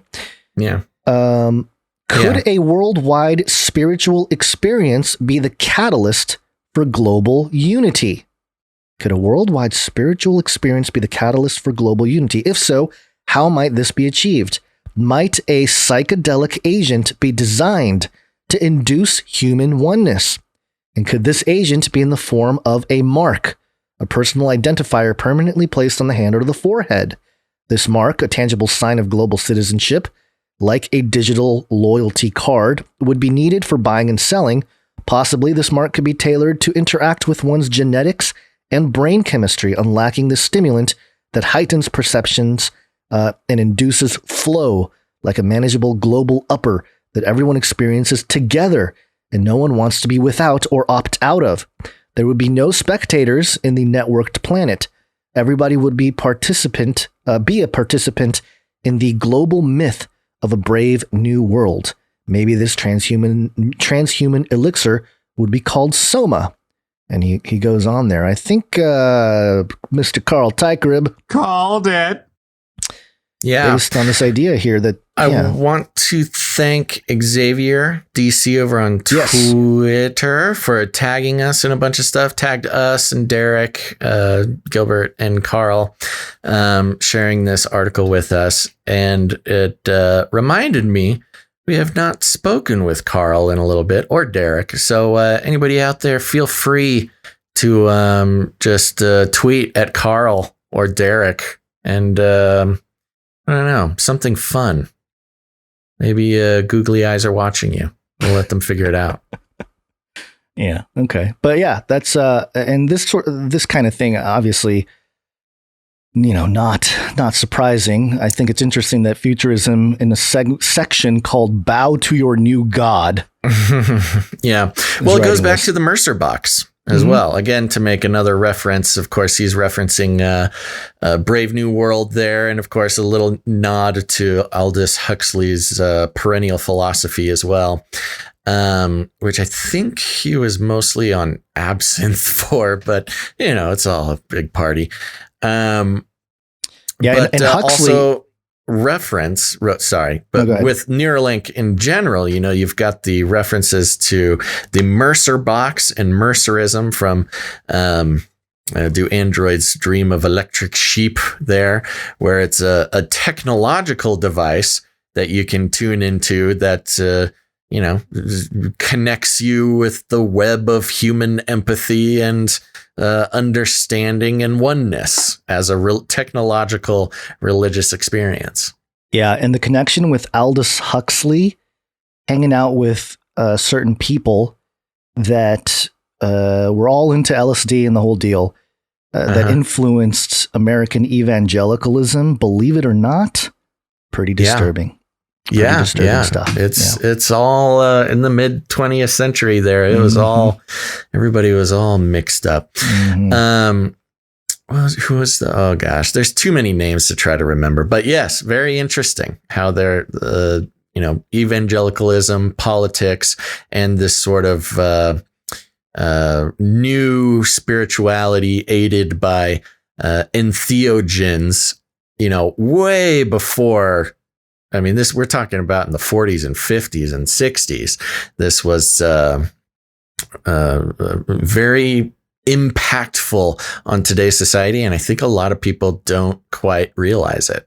Yeah. The most disturbing part is if you're like a Republican, conservative, evangelical type, and you mention certain talking points that you think are pretty logical in a sense to defend that side of the political aisle, you're kind of repeating some of the stuff that some of these folks came up with. It's all a big plan. It's a big psyop. So anyway, we'll flush that sounds out. Sounds like you'll be presenting some of this information soon. Yeah. We'll be doing that in a big documentary. Yeah. All right. Do I get to be in Age of Deceit 4?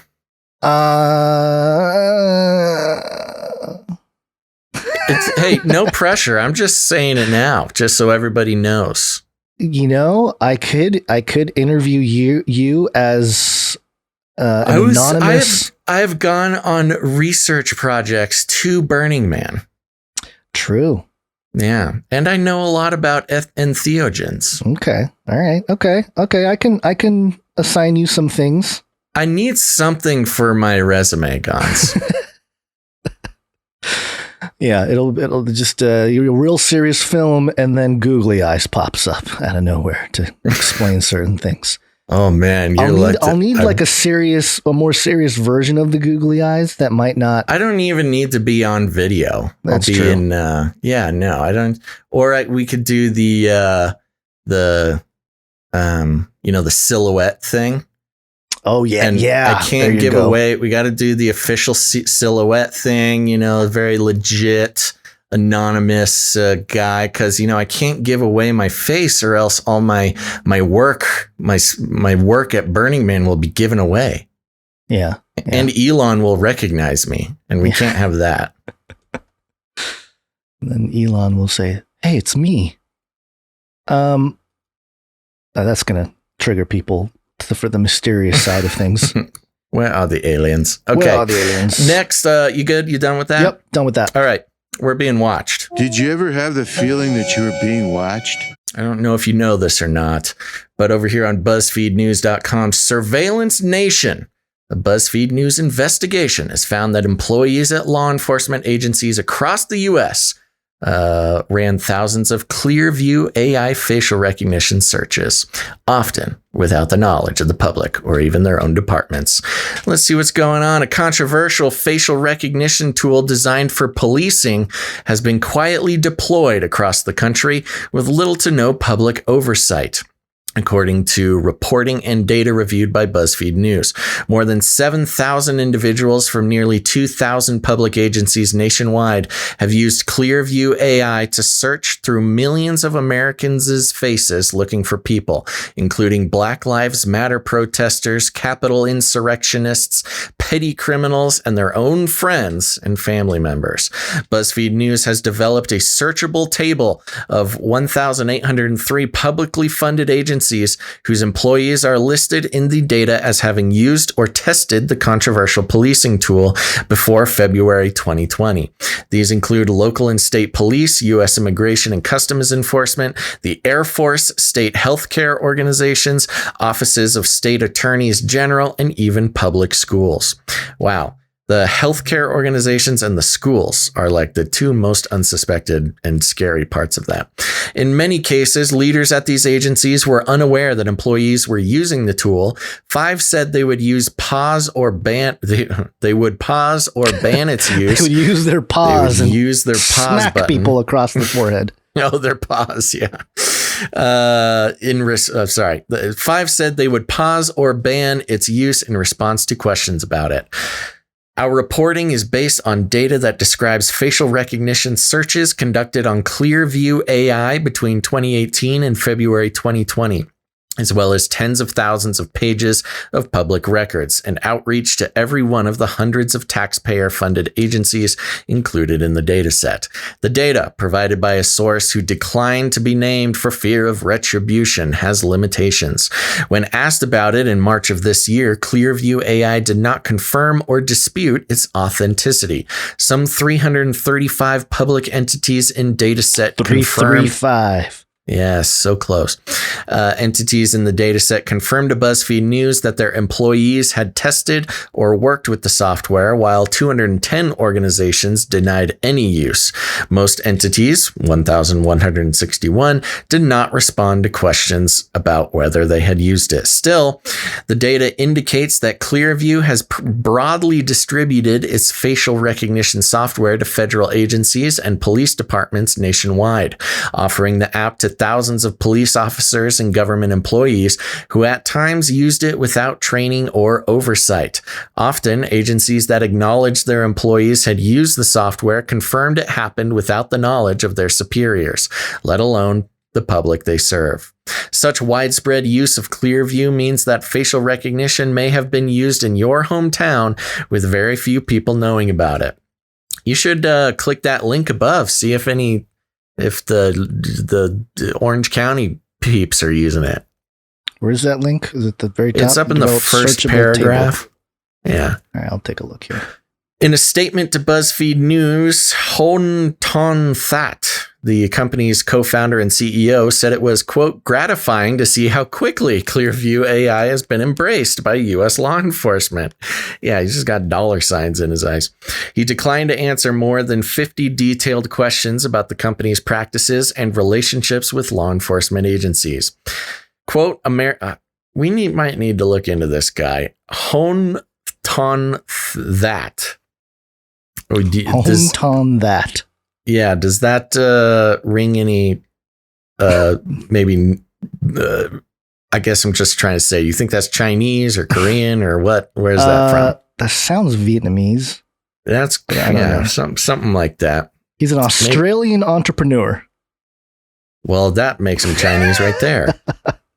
Quote, Americans shouldn't have to rely on BuzzFeed to learn their local law enforcement agencies were using flawed facial recognition technology, Senator Ron Wyden in Oregon, Democrat, told BuzzFeed News. Wow. What? Whoa. This kind of an insult right to their face. This Honton Vat guy, in 2009, he created a company called Happy Appy, and its app Video, a phishing and application computer worm that spanned the user's contacts.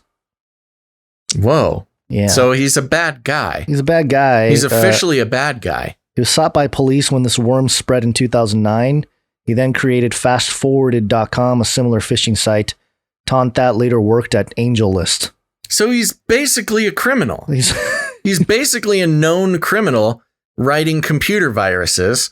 And now he's supplying facial recognition to law enforcement agencies in America? Yeah, and look at this. It emerged from stealth mode in 2017. Hold on. Stealth mode? Come on. I hate these guys. They partnered on an application with Schwartz, paying server costs and basic expense. And Tontat hired 2 engineers who worked on software that could scrape images from internet sources to cross-reference on the facial recognition algorithm.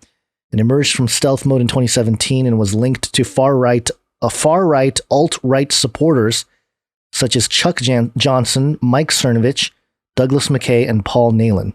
Cernovich, you think this had to do with? You think this had to do with the that original, big secret technology that was going to be used to win Trump's thing? Maybe. Clearview AI received investments from Peter Thiel, co-founder of PayPal. Gosh. And Naval Ravikant, totaling more than $200,000, which later converted into equity in the company. Upon Clearview AI receiving cease and desist letters from Google, YouTube, Venmo, and LinkedIn, Tontat appeared on CBS this morning for an interview with CBS News correspondent Earl Barrett in February 2020. So, yeah, I mean, not... yeah, he went from being a computer virus author to being a super sketchy and annoying entrepreneur plugged in with other super sketchy and annoying big tech guys to create the surveillance state. Yeah, he had to say that he's not a white supremacist or an anti-Semite, and then he claimed that Clearview AI is exclusively a law enforcement tool, and stated that, quote, it's fair game to help law enforcement solve crimes using publicly available data. Okay. For years now, law enforcement agencies have experimented with facial recognition, a technology that promises to help identify people of interest by matching surveillance photos to known images, such as a headshot from a driver's license or a passport. But there are several barriers to its adoption, including high cost, unreliable results, and public opposition. Clearview has pushed its technology into the mainstream with a product it claims is both more accurate and cost effective than those of its competitors. Oh, sorry. I just remember this guy. I remember talking about this guy when we talked about Clearview before. Sure. How old do you think he is? I would imagine his 30s or 40s. Yeah, he's 32. Yeah. Wow. He's going to be 33. Ooh. Yeah. For a time, it made the tool accessible via a free trial to almost any law enforcement officer who wanted to sign up. Officer, like individual people, humans, not the agencies, but the officers regular themselves. guys can sign up for this thing. Weird. Quote, I found this site on a law enforcement website last year. I set up an account to see if it worked. Adrian Williams, police chief of Williams Mills, North Carolina, wrote to BuzzFeed News in December of 2020.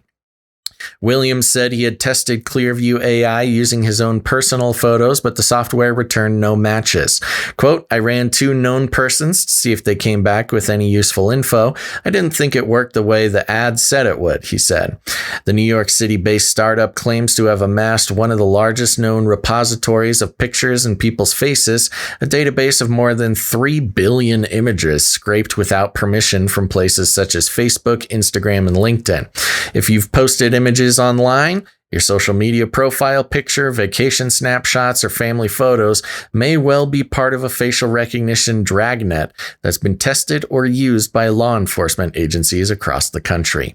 Data analyzed by BuzzFeed News indicated that individuals at some 1,803 agencies were all contacted and asked whether they had ever used Clearview, ran almost 340,000 searches. Based on conversations with people who have used the software, a Clearview search may include a demonstration scan at a trade show, a police officer looking up a colleague as a test, or an actual investigative attempt to find a person of interest. While this database represents only a snapshot of Clearview's reach as of February 2020, it provides unprecedented insight into how facial recognition technology can spread through law enforcement agencies across the country. Smaller police departments were among Clearview's earliest users. Officials in Mountain Brook, Alabama, which has a population of about 20,000, tested the product and ran nearly 590 searches. In Illinois, the Secretary of State's office ran nearly 8,900 searches, telling BuzzFeed News that the software was used, quote, to assist other law enforcement agencies in their investigation. A police department crime analyst in Laywood, Kansas, tried Clearview thanks to a recommendation from a peer. My hand went out of control. Oh, goodness gracious. Only to discover another detective had already been using the software, a spokesperson said. The 2 officers ran 50 searches before the department decided it didn't want to buy the product. Oh, yeah. So you got the free user, the free use, free trial, and then you got a purchase after that. The Wyoming Highway Patrol gave Clearview a go for about 3 weeks last February, Sergeant Jeremy Beck said. Even a representative at Washington's Department of Fish and Wildlife and Minnesota's Commerce Fraud Bureau confirmed to BuzzFeed News that individuals within their organizations tested the software. A spokesperson for Iowa's Public Defender Office said people used it, quote, to better understand how law enforcement might use it. Following an inquiry from BuzzFeed News, the Washington National Guard's counter-drug program found that an instructor at its Western Regional Counter-Drug Training Center had not only registered to use Clearview's facial recognition software without permission, but had also incorporated it into the curriculum for an officer training course. This course was open to, quote, federal, state, local, and tribal law enforcement per emails obtained by BuzzFeed News through a public records request. Quote, any mention of this software has now been stripped from our training materials, said Karina Chagrin, communications director for Washington's military department. Quote, and we're now conducting a top-down review of all trainings programs. Wow, this is really genius, but also really evil of this guy. And it does not surprise me to directly advertise and reach out to individual officers and not, try to get it instituted in like an organizational sense, but just any curious police officer can get this stuff and start searching people's faces. It's really quite insidious. Yeah. This article is extremely long. Yeah, you don't have to get through all of it. Yeah, I was wondering if you had anything highlighted or anything you wanted to touch. I don't really. I think we got through the main points. Yeah, it talks about it's been used on Black Lives Matter protests in Fort Wayne, Indiana. It's been used pretty much everywhere. I mean, there's a pretty good chance that that this has been used in a place near you. Did you find anything interesting in your searchable table? No, the searchable table didn't really. It's 181 pages. First off. Oh, yeah, you know what? I'm just finding. Hold on, I'm just finding the search function here. So let me see. It's right there. There's a little bar. My area, Orange County District Attorney's Office, 101 to 500 search count. Orange County Intelligence Assessment Center, same thing, 101 to 500. OC Sheriff's Office, same thing, under 500, and Orange County Sheriff's Office that's Florida. So yeah, it looks like they used it in my local neighborhood here. They were used during the free trial, and the first district attorney's office did not respond to requests for comment. Yeah, I just searched Texas because we have a lot of Texas listeners, and yeah, all over Texas, including Texas Department of Family and Protective Services, the Attorney General. Yeah, all sorts of. This is everywhere. Yeah, no, I'm sure it's like the whole app thing. It's the whole app model. It's like, oh, just download it, use it for free. Like a freemium. And then at a certain point, you're going to have to start paying. Yeah. Wow. So, yep, that's the model now. And have you seen a picture of the guy, That? Nope. I'm going to show a picture of him on the screen here now for those of you watching. Yeah, I don't have... Doesn't have trusting eyes, I would say. Trusting eyes. Hold on, I don't have the stream open. Let me get to it. He was ranked second, ranked number one solo competitor in Australia. Oh, that is not what I expected. No. How does this person identify? Yeah, gender-wise? I think he's a guy, because he's number 2 guitarist under age 16 in Australia's national Eisteddfod music competition. Okay, so he can really shred. It doesn't have to be a man. It doesn't. Okay, all right. Nothing else. Yeah, he's young Australian. Person, baby face. I'd say baby face. Yeah, there you go. By the way, we haven't mentioned it at all. Make sure to hit the like button if you haven't done that yet. Oh, yeah, we totally forgot. Subscribe, bell button, all. Like, subscribe, bell button, all. At the very end, when most people have left, but if you're still here, you're a trooper.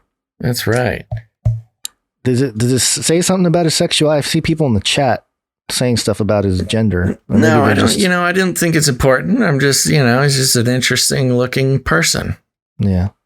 Yeah, but looks like they could be 25. Looks very young. Maybe this picture is from a few years before, because could be 32 now. So Mm-hmm. All right, we got one more story. But yes, also looks devious. Yeah, like not the good. If I was they a guy, are happy to profit off of,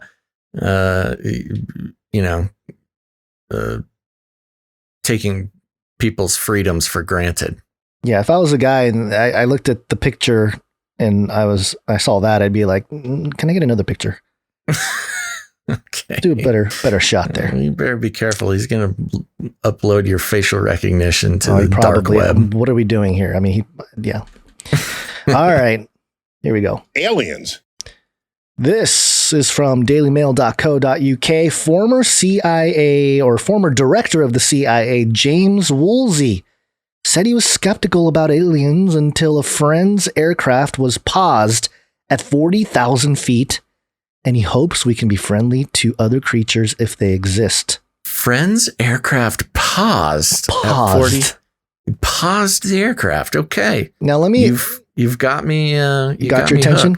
Yeah. Let me just remind everybody who James Woolsey is. Okay, this is James Woolsey on Fox News with Ingraham, talking about Russian efforts to disrupt the elections from 2018. Take more and more under their wing. Have we ever tried to meddle in other countries' elections?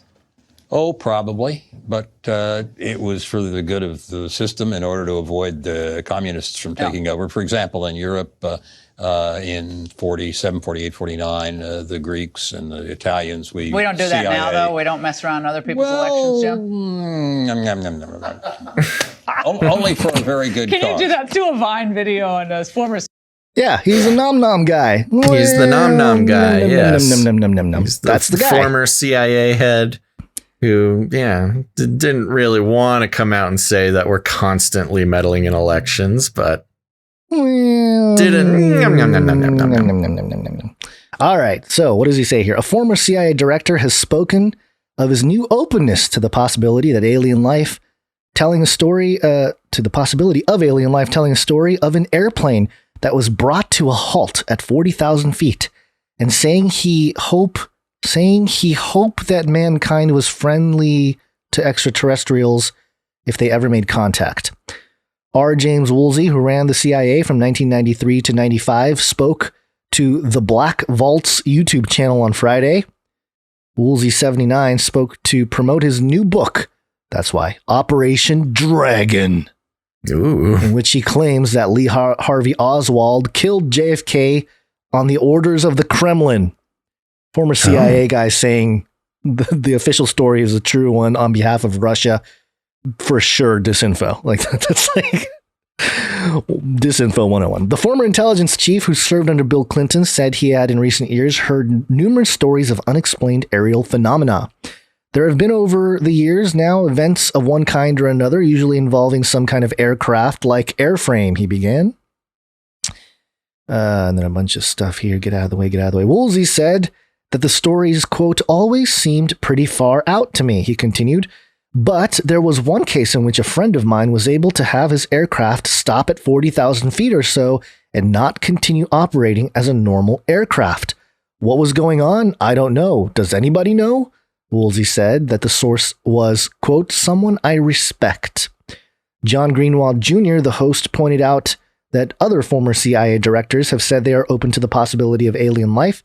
In December, John Brennan, CIA director from 2013 to 17, told the podcast he felt it was arrogant to believe we were alone in the universe. Life is defined in many different ways, Brennan said during the December 16th episode of Conversations with Tyler. Quote, I think it's a bit presumptuous and arrogant for us to believe that there's no other form of life anywhere in the entire universe. On March 19th, Donald Trump's director of national intelligence, John Ratcliffe, said there were far more sightings reported than were publicly known. We reported on that a couple weeks ago. There's a lot more sightings than have been made public, he told Fox News. Quote, some of those have been declassified, and when we talk about sightings, we are talking about objects that have that have seen by Navy or Air Force pilots or has been picked up by satellite imagery that frankly engage in actions that are difficult to explain, movements that are hard to replicate that we don't have the technology for, or traveling at speeds and exceed the sound barrier without a sonic boom. Analysts are eagerly awaiting a forthcoming report into unexplained aerial phenomena. The government was, in December, given a 180-day deadline to disclose what it knew, meaning that the report should be out before June 1st. The report, produced by the Pentagon and the intelligence agencies, must identify, among other things, any threats posed by unidentified aerial phenomenon and whether they may be attributed to foreign adversaries. More video. Quote, these people have reported very curious behavior by aircraft, Woolsey continued, and it may be something real that is an extraordinary change for some unheralded reason. Or it may be a complex set of what is going on in the world of cyber and so forth. I just don't know. Why would he mention cyber? Isn't that weird? Yeah, read that part again. So he said, these people have reported very curious. Oh, maybe he's just saying like people on the internet are just mentioning things that are crazy. But let me read it again. These people have reported very curious behavior by aircraft. Woolsey continued, quote, and it may be something real that is an extraordinary change for some unheralded reason, or it may be a complex set of what is going on in the world of cyber and so forth. I just don't know. That is weird. It's weird. So, I mean, it could just be like a Hillary Clinton old person way of trying to say something on the internet. Yeah. Or it could be that there's some kind of weird connection with cybernetics and all this stuff here. I'm not skeptical as I was a few years ago, to put it mildly. Something is going on that is surprising to a series of intelligent, experienced pilots, and we'll just have to see what it is. Asked how he would define his mindset, Woolsey said, openness to new things, nom nom nom. Willingness to examine them, nom nom nom. Hope that we can be friendly and able to deal with a wide range of behaviors in terms of dealing with our fellow human beings or other creatures if they exist. Yeah, I'm sure they'll look at Woolsey and be like, oh, nice guy, just meddling with other people's elections.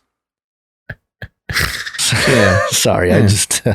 No, he basically gave the same version of, are there aliens? Yeah, if we did, if there are, it's for a good reason.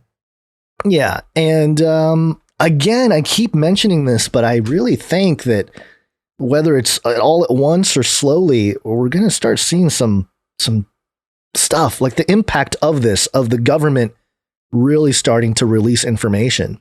Right. I'd really have a gut feeling that it's going to start affecting education, public education. We do have slightly different ideas on this. I don't think that the public is going to get any information, but okay, no, I would say I do agree with you. If once Congress gets all this information, as far as what intelligence agencies know about alien life. For those who need catching up, there was a bill, or there's a part of the coronavirus bill that required intelligence agencies to tell Congress everything they know about aliens. I don't know if there will be a full public disclosure, but it will be interesting to track what Congress does from now on, from the top to the bottom. I think you're right. It could be as easy as education or curriculum stuff, or welfare programs, or of course military programs.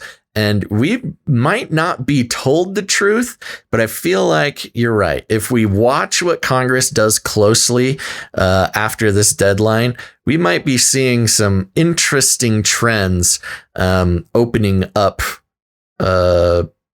maybe not opening up, but setting up the foundation of legislation for a world where aliens are known about and explored in a serious way, in terms, because think about how it would affect the ivory tower of science if they said that like UFOs are real. There's some kind of electromagnetic technology.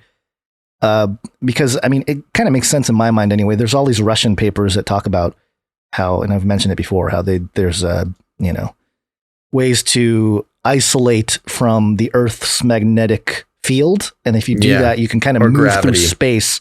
Gravitational field. Right, you can get away from gravity, move through space very, very quickly and stuff like that. Not just that, but then the narrative about like the theory of evolution can start to change, because if there was aliens, did they change us? Did they change our genetic structure? Like those types of conversations would start entering into academia in a more serious way. Like if Congress is serious about it, surely we can be more serious about those conversations in the ivory towers of academia. And if you think about culturally, it's already been taking place. I mean, you look at Joe Rogan. How many people has he had on that are like ex-UFO or like UFO experts or like experiencers or whatever, and people that are like fairly credible in their circles come out and say like, yeah, we have stuff, or yeah, there's stuff going on that's not being public or whatever. So it's almost like it's inevitable in that sense, but the disclosure hasn't affected some of the foundations of society in a way. Like it hasn't affected our governments publicly anyway. I mean, obviously privately and black projects and stuff like that, I'm sure it's all over the place. But in terms of public understanding or public awareness, and also education's a big one. I really think education is going to change or at least be impacted. And that'll be a much more potentially paradigm shifting type of thing. And again, not a single alien has to reveal himself for them to start moving all the narratives and everything, even the scientific world in that direction. Yeah. But it would kind of make sense that we're in that phase now, post pandemic, post coronavirus. It just feels like, okay, let's bang out this one thing, the big pandemic to crash the economy, the reset, all this kind of stuff.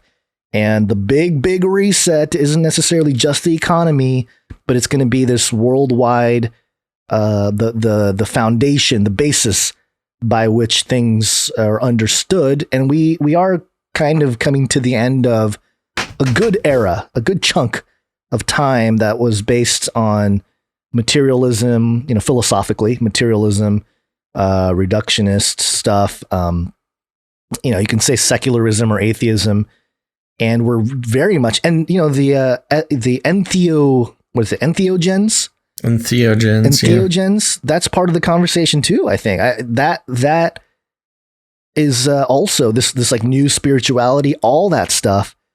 It seems to be part of this great change. I think we're really upon that at a much more foundational level than people expect. So anyway, I just rant about that stuff. There you go. It's a productive segment, man. Oh, you think so? Let's see if Joe thinks so. What do you think, Joe? Oh, it's really a productive segment, man. All right. We got Joe's approval. Okie dokie. Well, what do you think? Are we good? I think we're good. Okay. And Gantz, it just occurred to me. Now, it's no surprise that, especially once we started doing this show on Face Like the Sun channel, that I'm sure you have been inundated with messages and comments from people who, are a little surprised by the googly eye man. And it's, it's no surprise that you may have gotten some negative comments as you switched your attention of the channel from creating your videos to sharing a podcast that we've been doing for years, by the way. It's not my personal fault that... but now, in this moment when we are not streaming on Face Like the Sun, and everybody who made it this far did it on purpose, this is now the moment, everybody, where we have to start the campaign, the blitz, the letter writing campaign to Gons to give him some positive feedback about Basil, because I think it's all this negativity that's got him questioning if I have something positive to bring to the Age of Deceit series. So right now, this is the time we're starting the campaign. Inundate Gonz's Twitter account, his email account, the comments on videos. Tell him how much you just love the googly-eyed man. We got to convince him that it's worth a spot on Age of Deceit. So there you go. You can find him at FaceLikeTheSun on Twitter. You can go ahead and send him an email, facelikethesun@gmail.com. I think. Is that your email? I don't even know what your email is. Hold on. Let me double check that. Yep, that's it. All right, there you go. But other than that, folks, thanks for tuning in to this episode of Canary Cry News Talk. Just a heads up, we'll be back on Friday.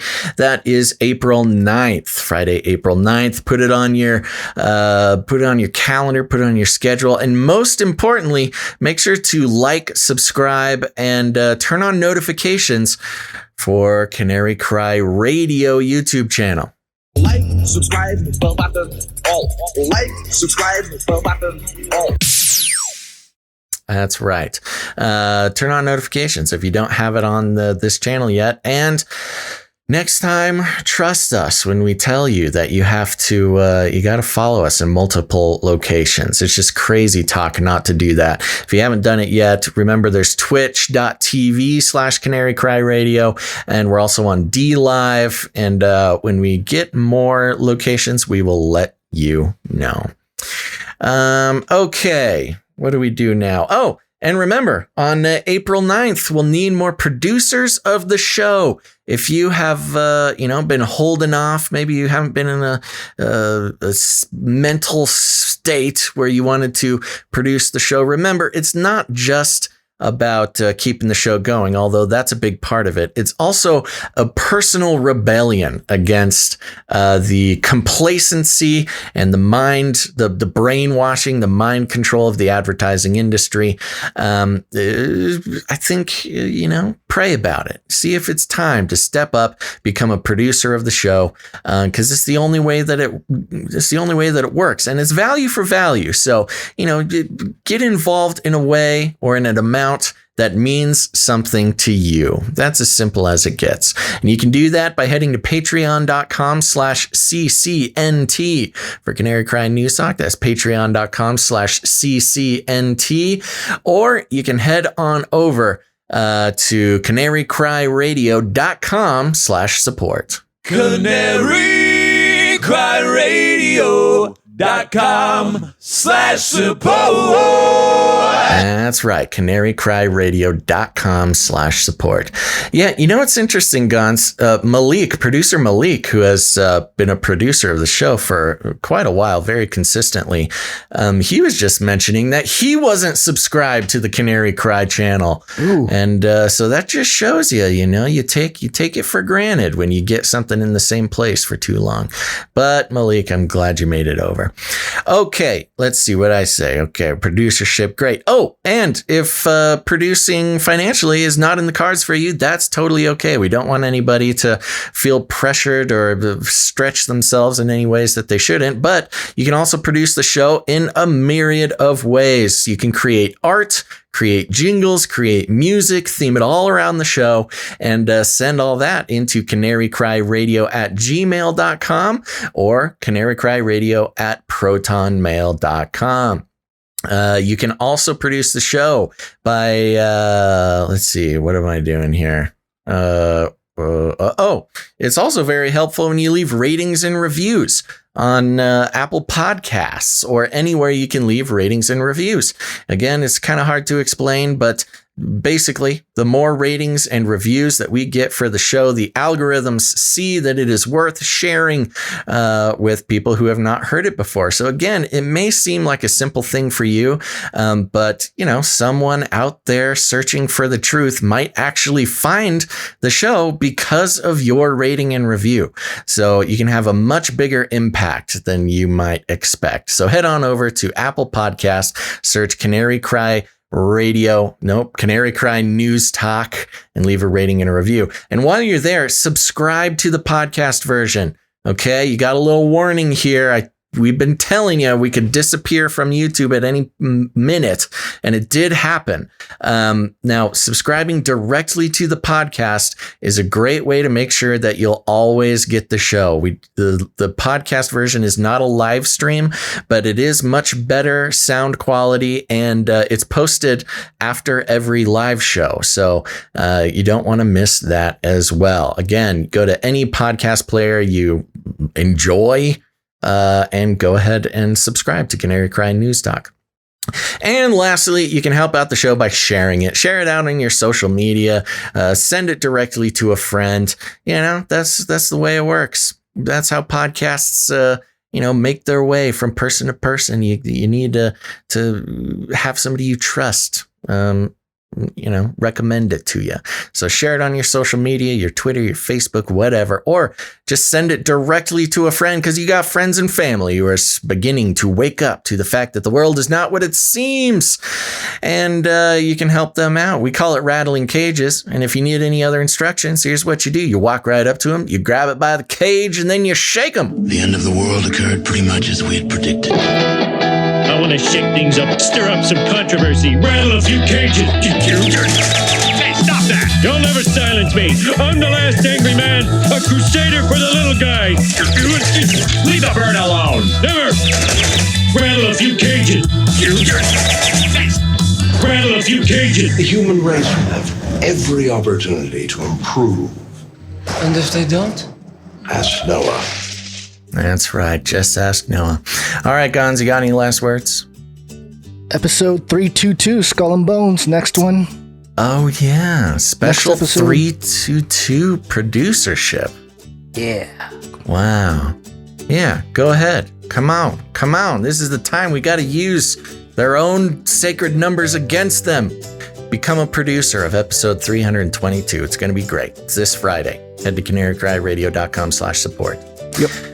And also, one last plug for canarycry.community. Go do it. Canarycry.community. Get connected. It's a anti-Facebook, no algorithm social media. It's a great place. People love it. All right, folks. Remember, we'll be back April 9th. So be here or else. Thanks for listening to this episode of Canary Cry News Talk. Make sure to tune in next time. But until then, think outside the cage. Nazis are not welcome here. Do not come back, you Nazi psychopaths. They are scum. Stop this progress before it is too late. Sinful generation! Everybody loves waffles. Come on, man. Aborted feces. Aborted feces. Remember, reality is an illusion. The universe is a hologram. Buy gold. Buy! I want to shake things up, shake things up. I want to shake things up, shake things up. Leave the bird alone. I want to stir up some controversy. I want to rattle a few cages. I'm the last angry man. You'll never silence me. I'm the last angry man. I'm the last angry man. You'll never silence me. I'm the last angry man. A crusader for the little guy. Well, we'll see about that. Whatever, Illuminati.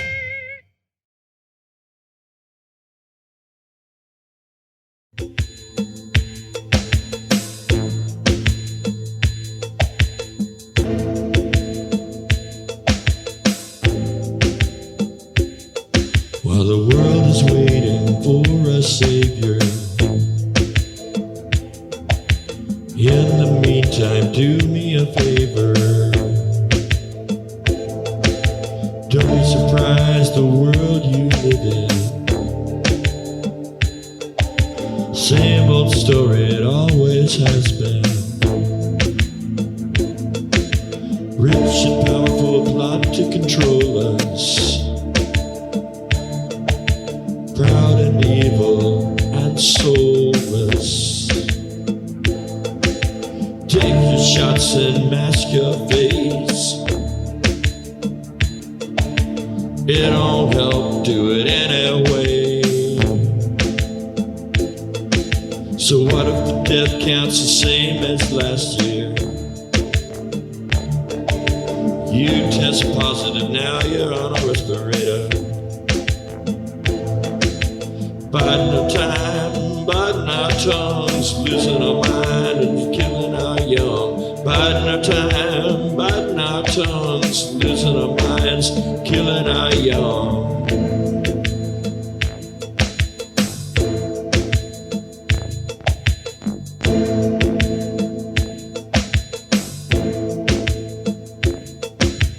Disconnected from the real world,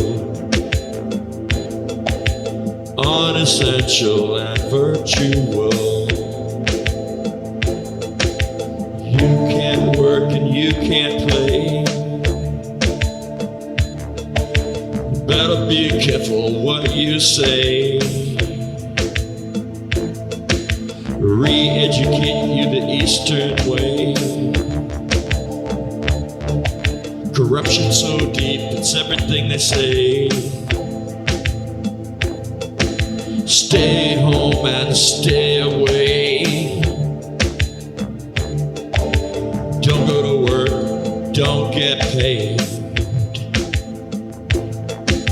Take your shots and mask your face. It don't help, do it anyway. So what if the death count's the same as last year? You test positive, now you're on a respirator.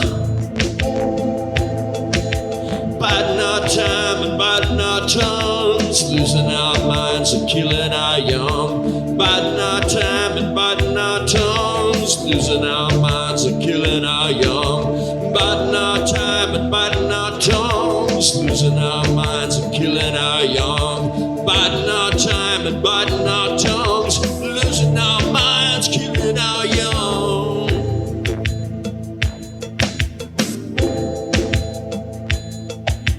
Biding our time, biding our time.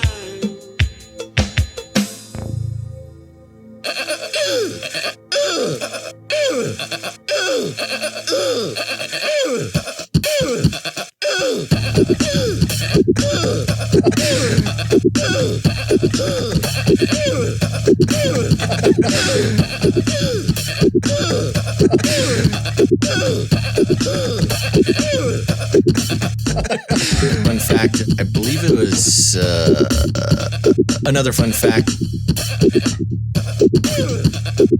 Fun fact. Another fun fact. Brings me back to my Screamo days.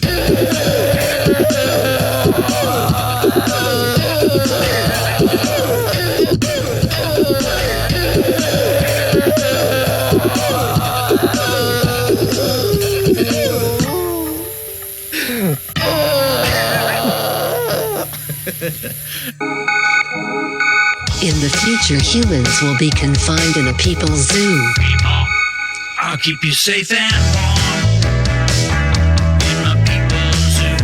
Everybody loves waffles. I'll keep you safe and warm now in my people's zoo. Demonic power! You, yeah, you in my people's zoo. I'll keep the cameras on.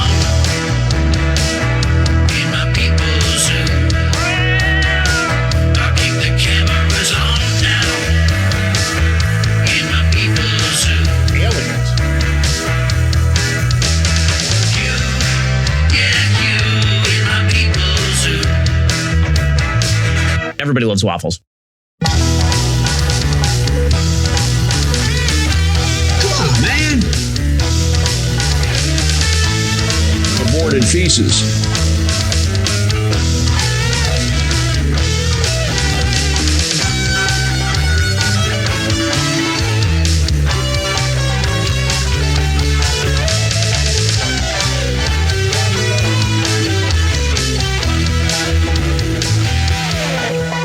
I'll make you fat and sassy in my people's zoo. I'll make you fat and sassy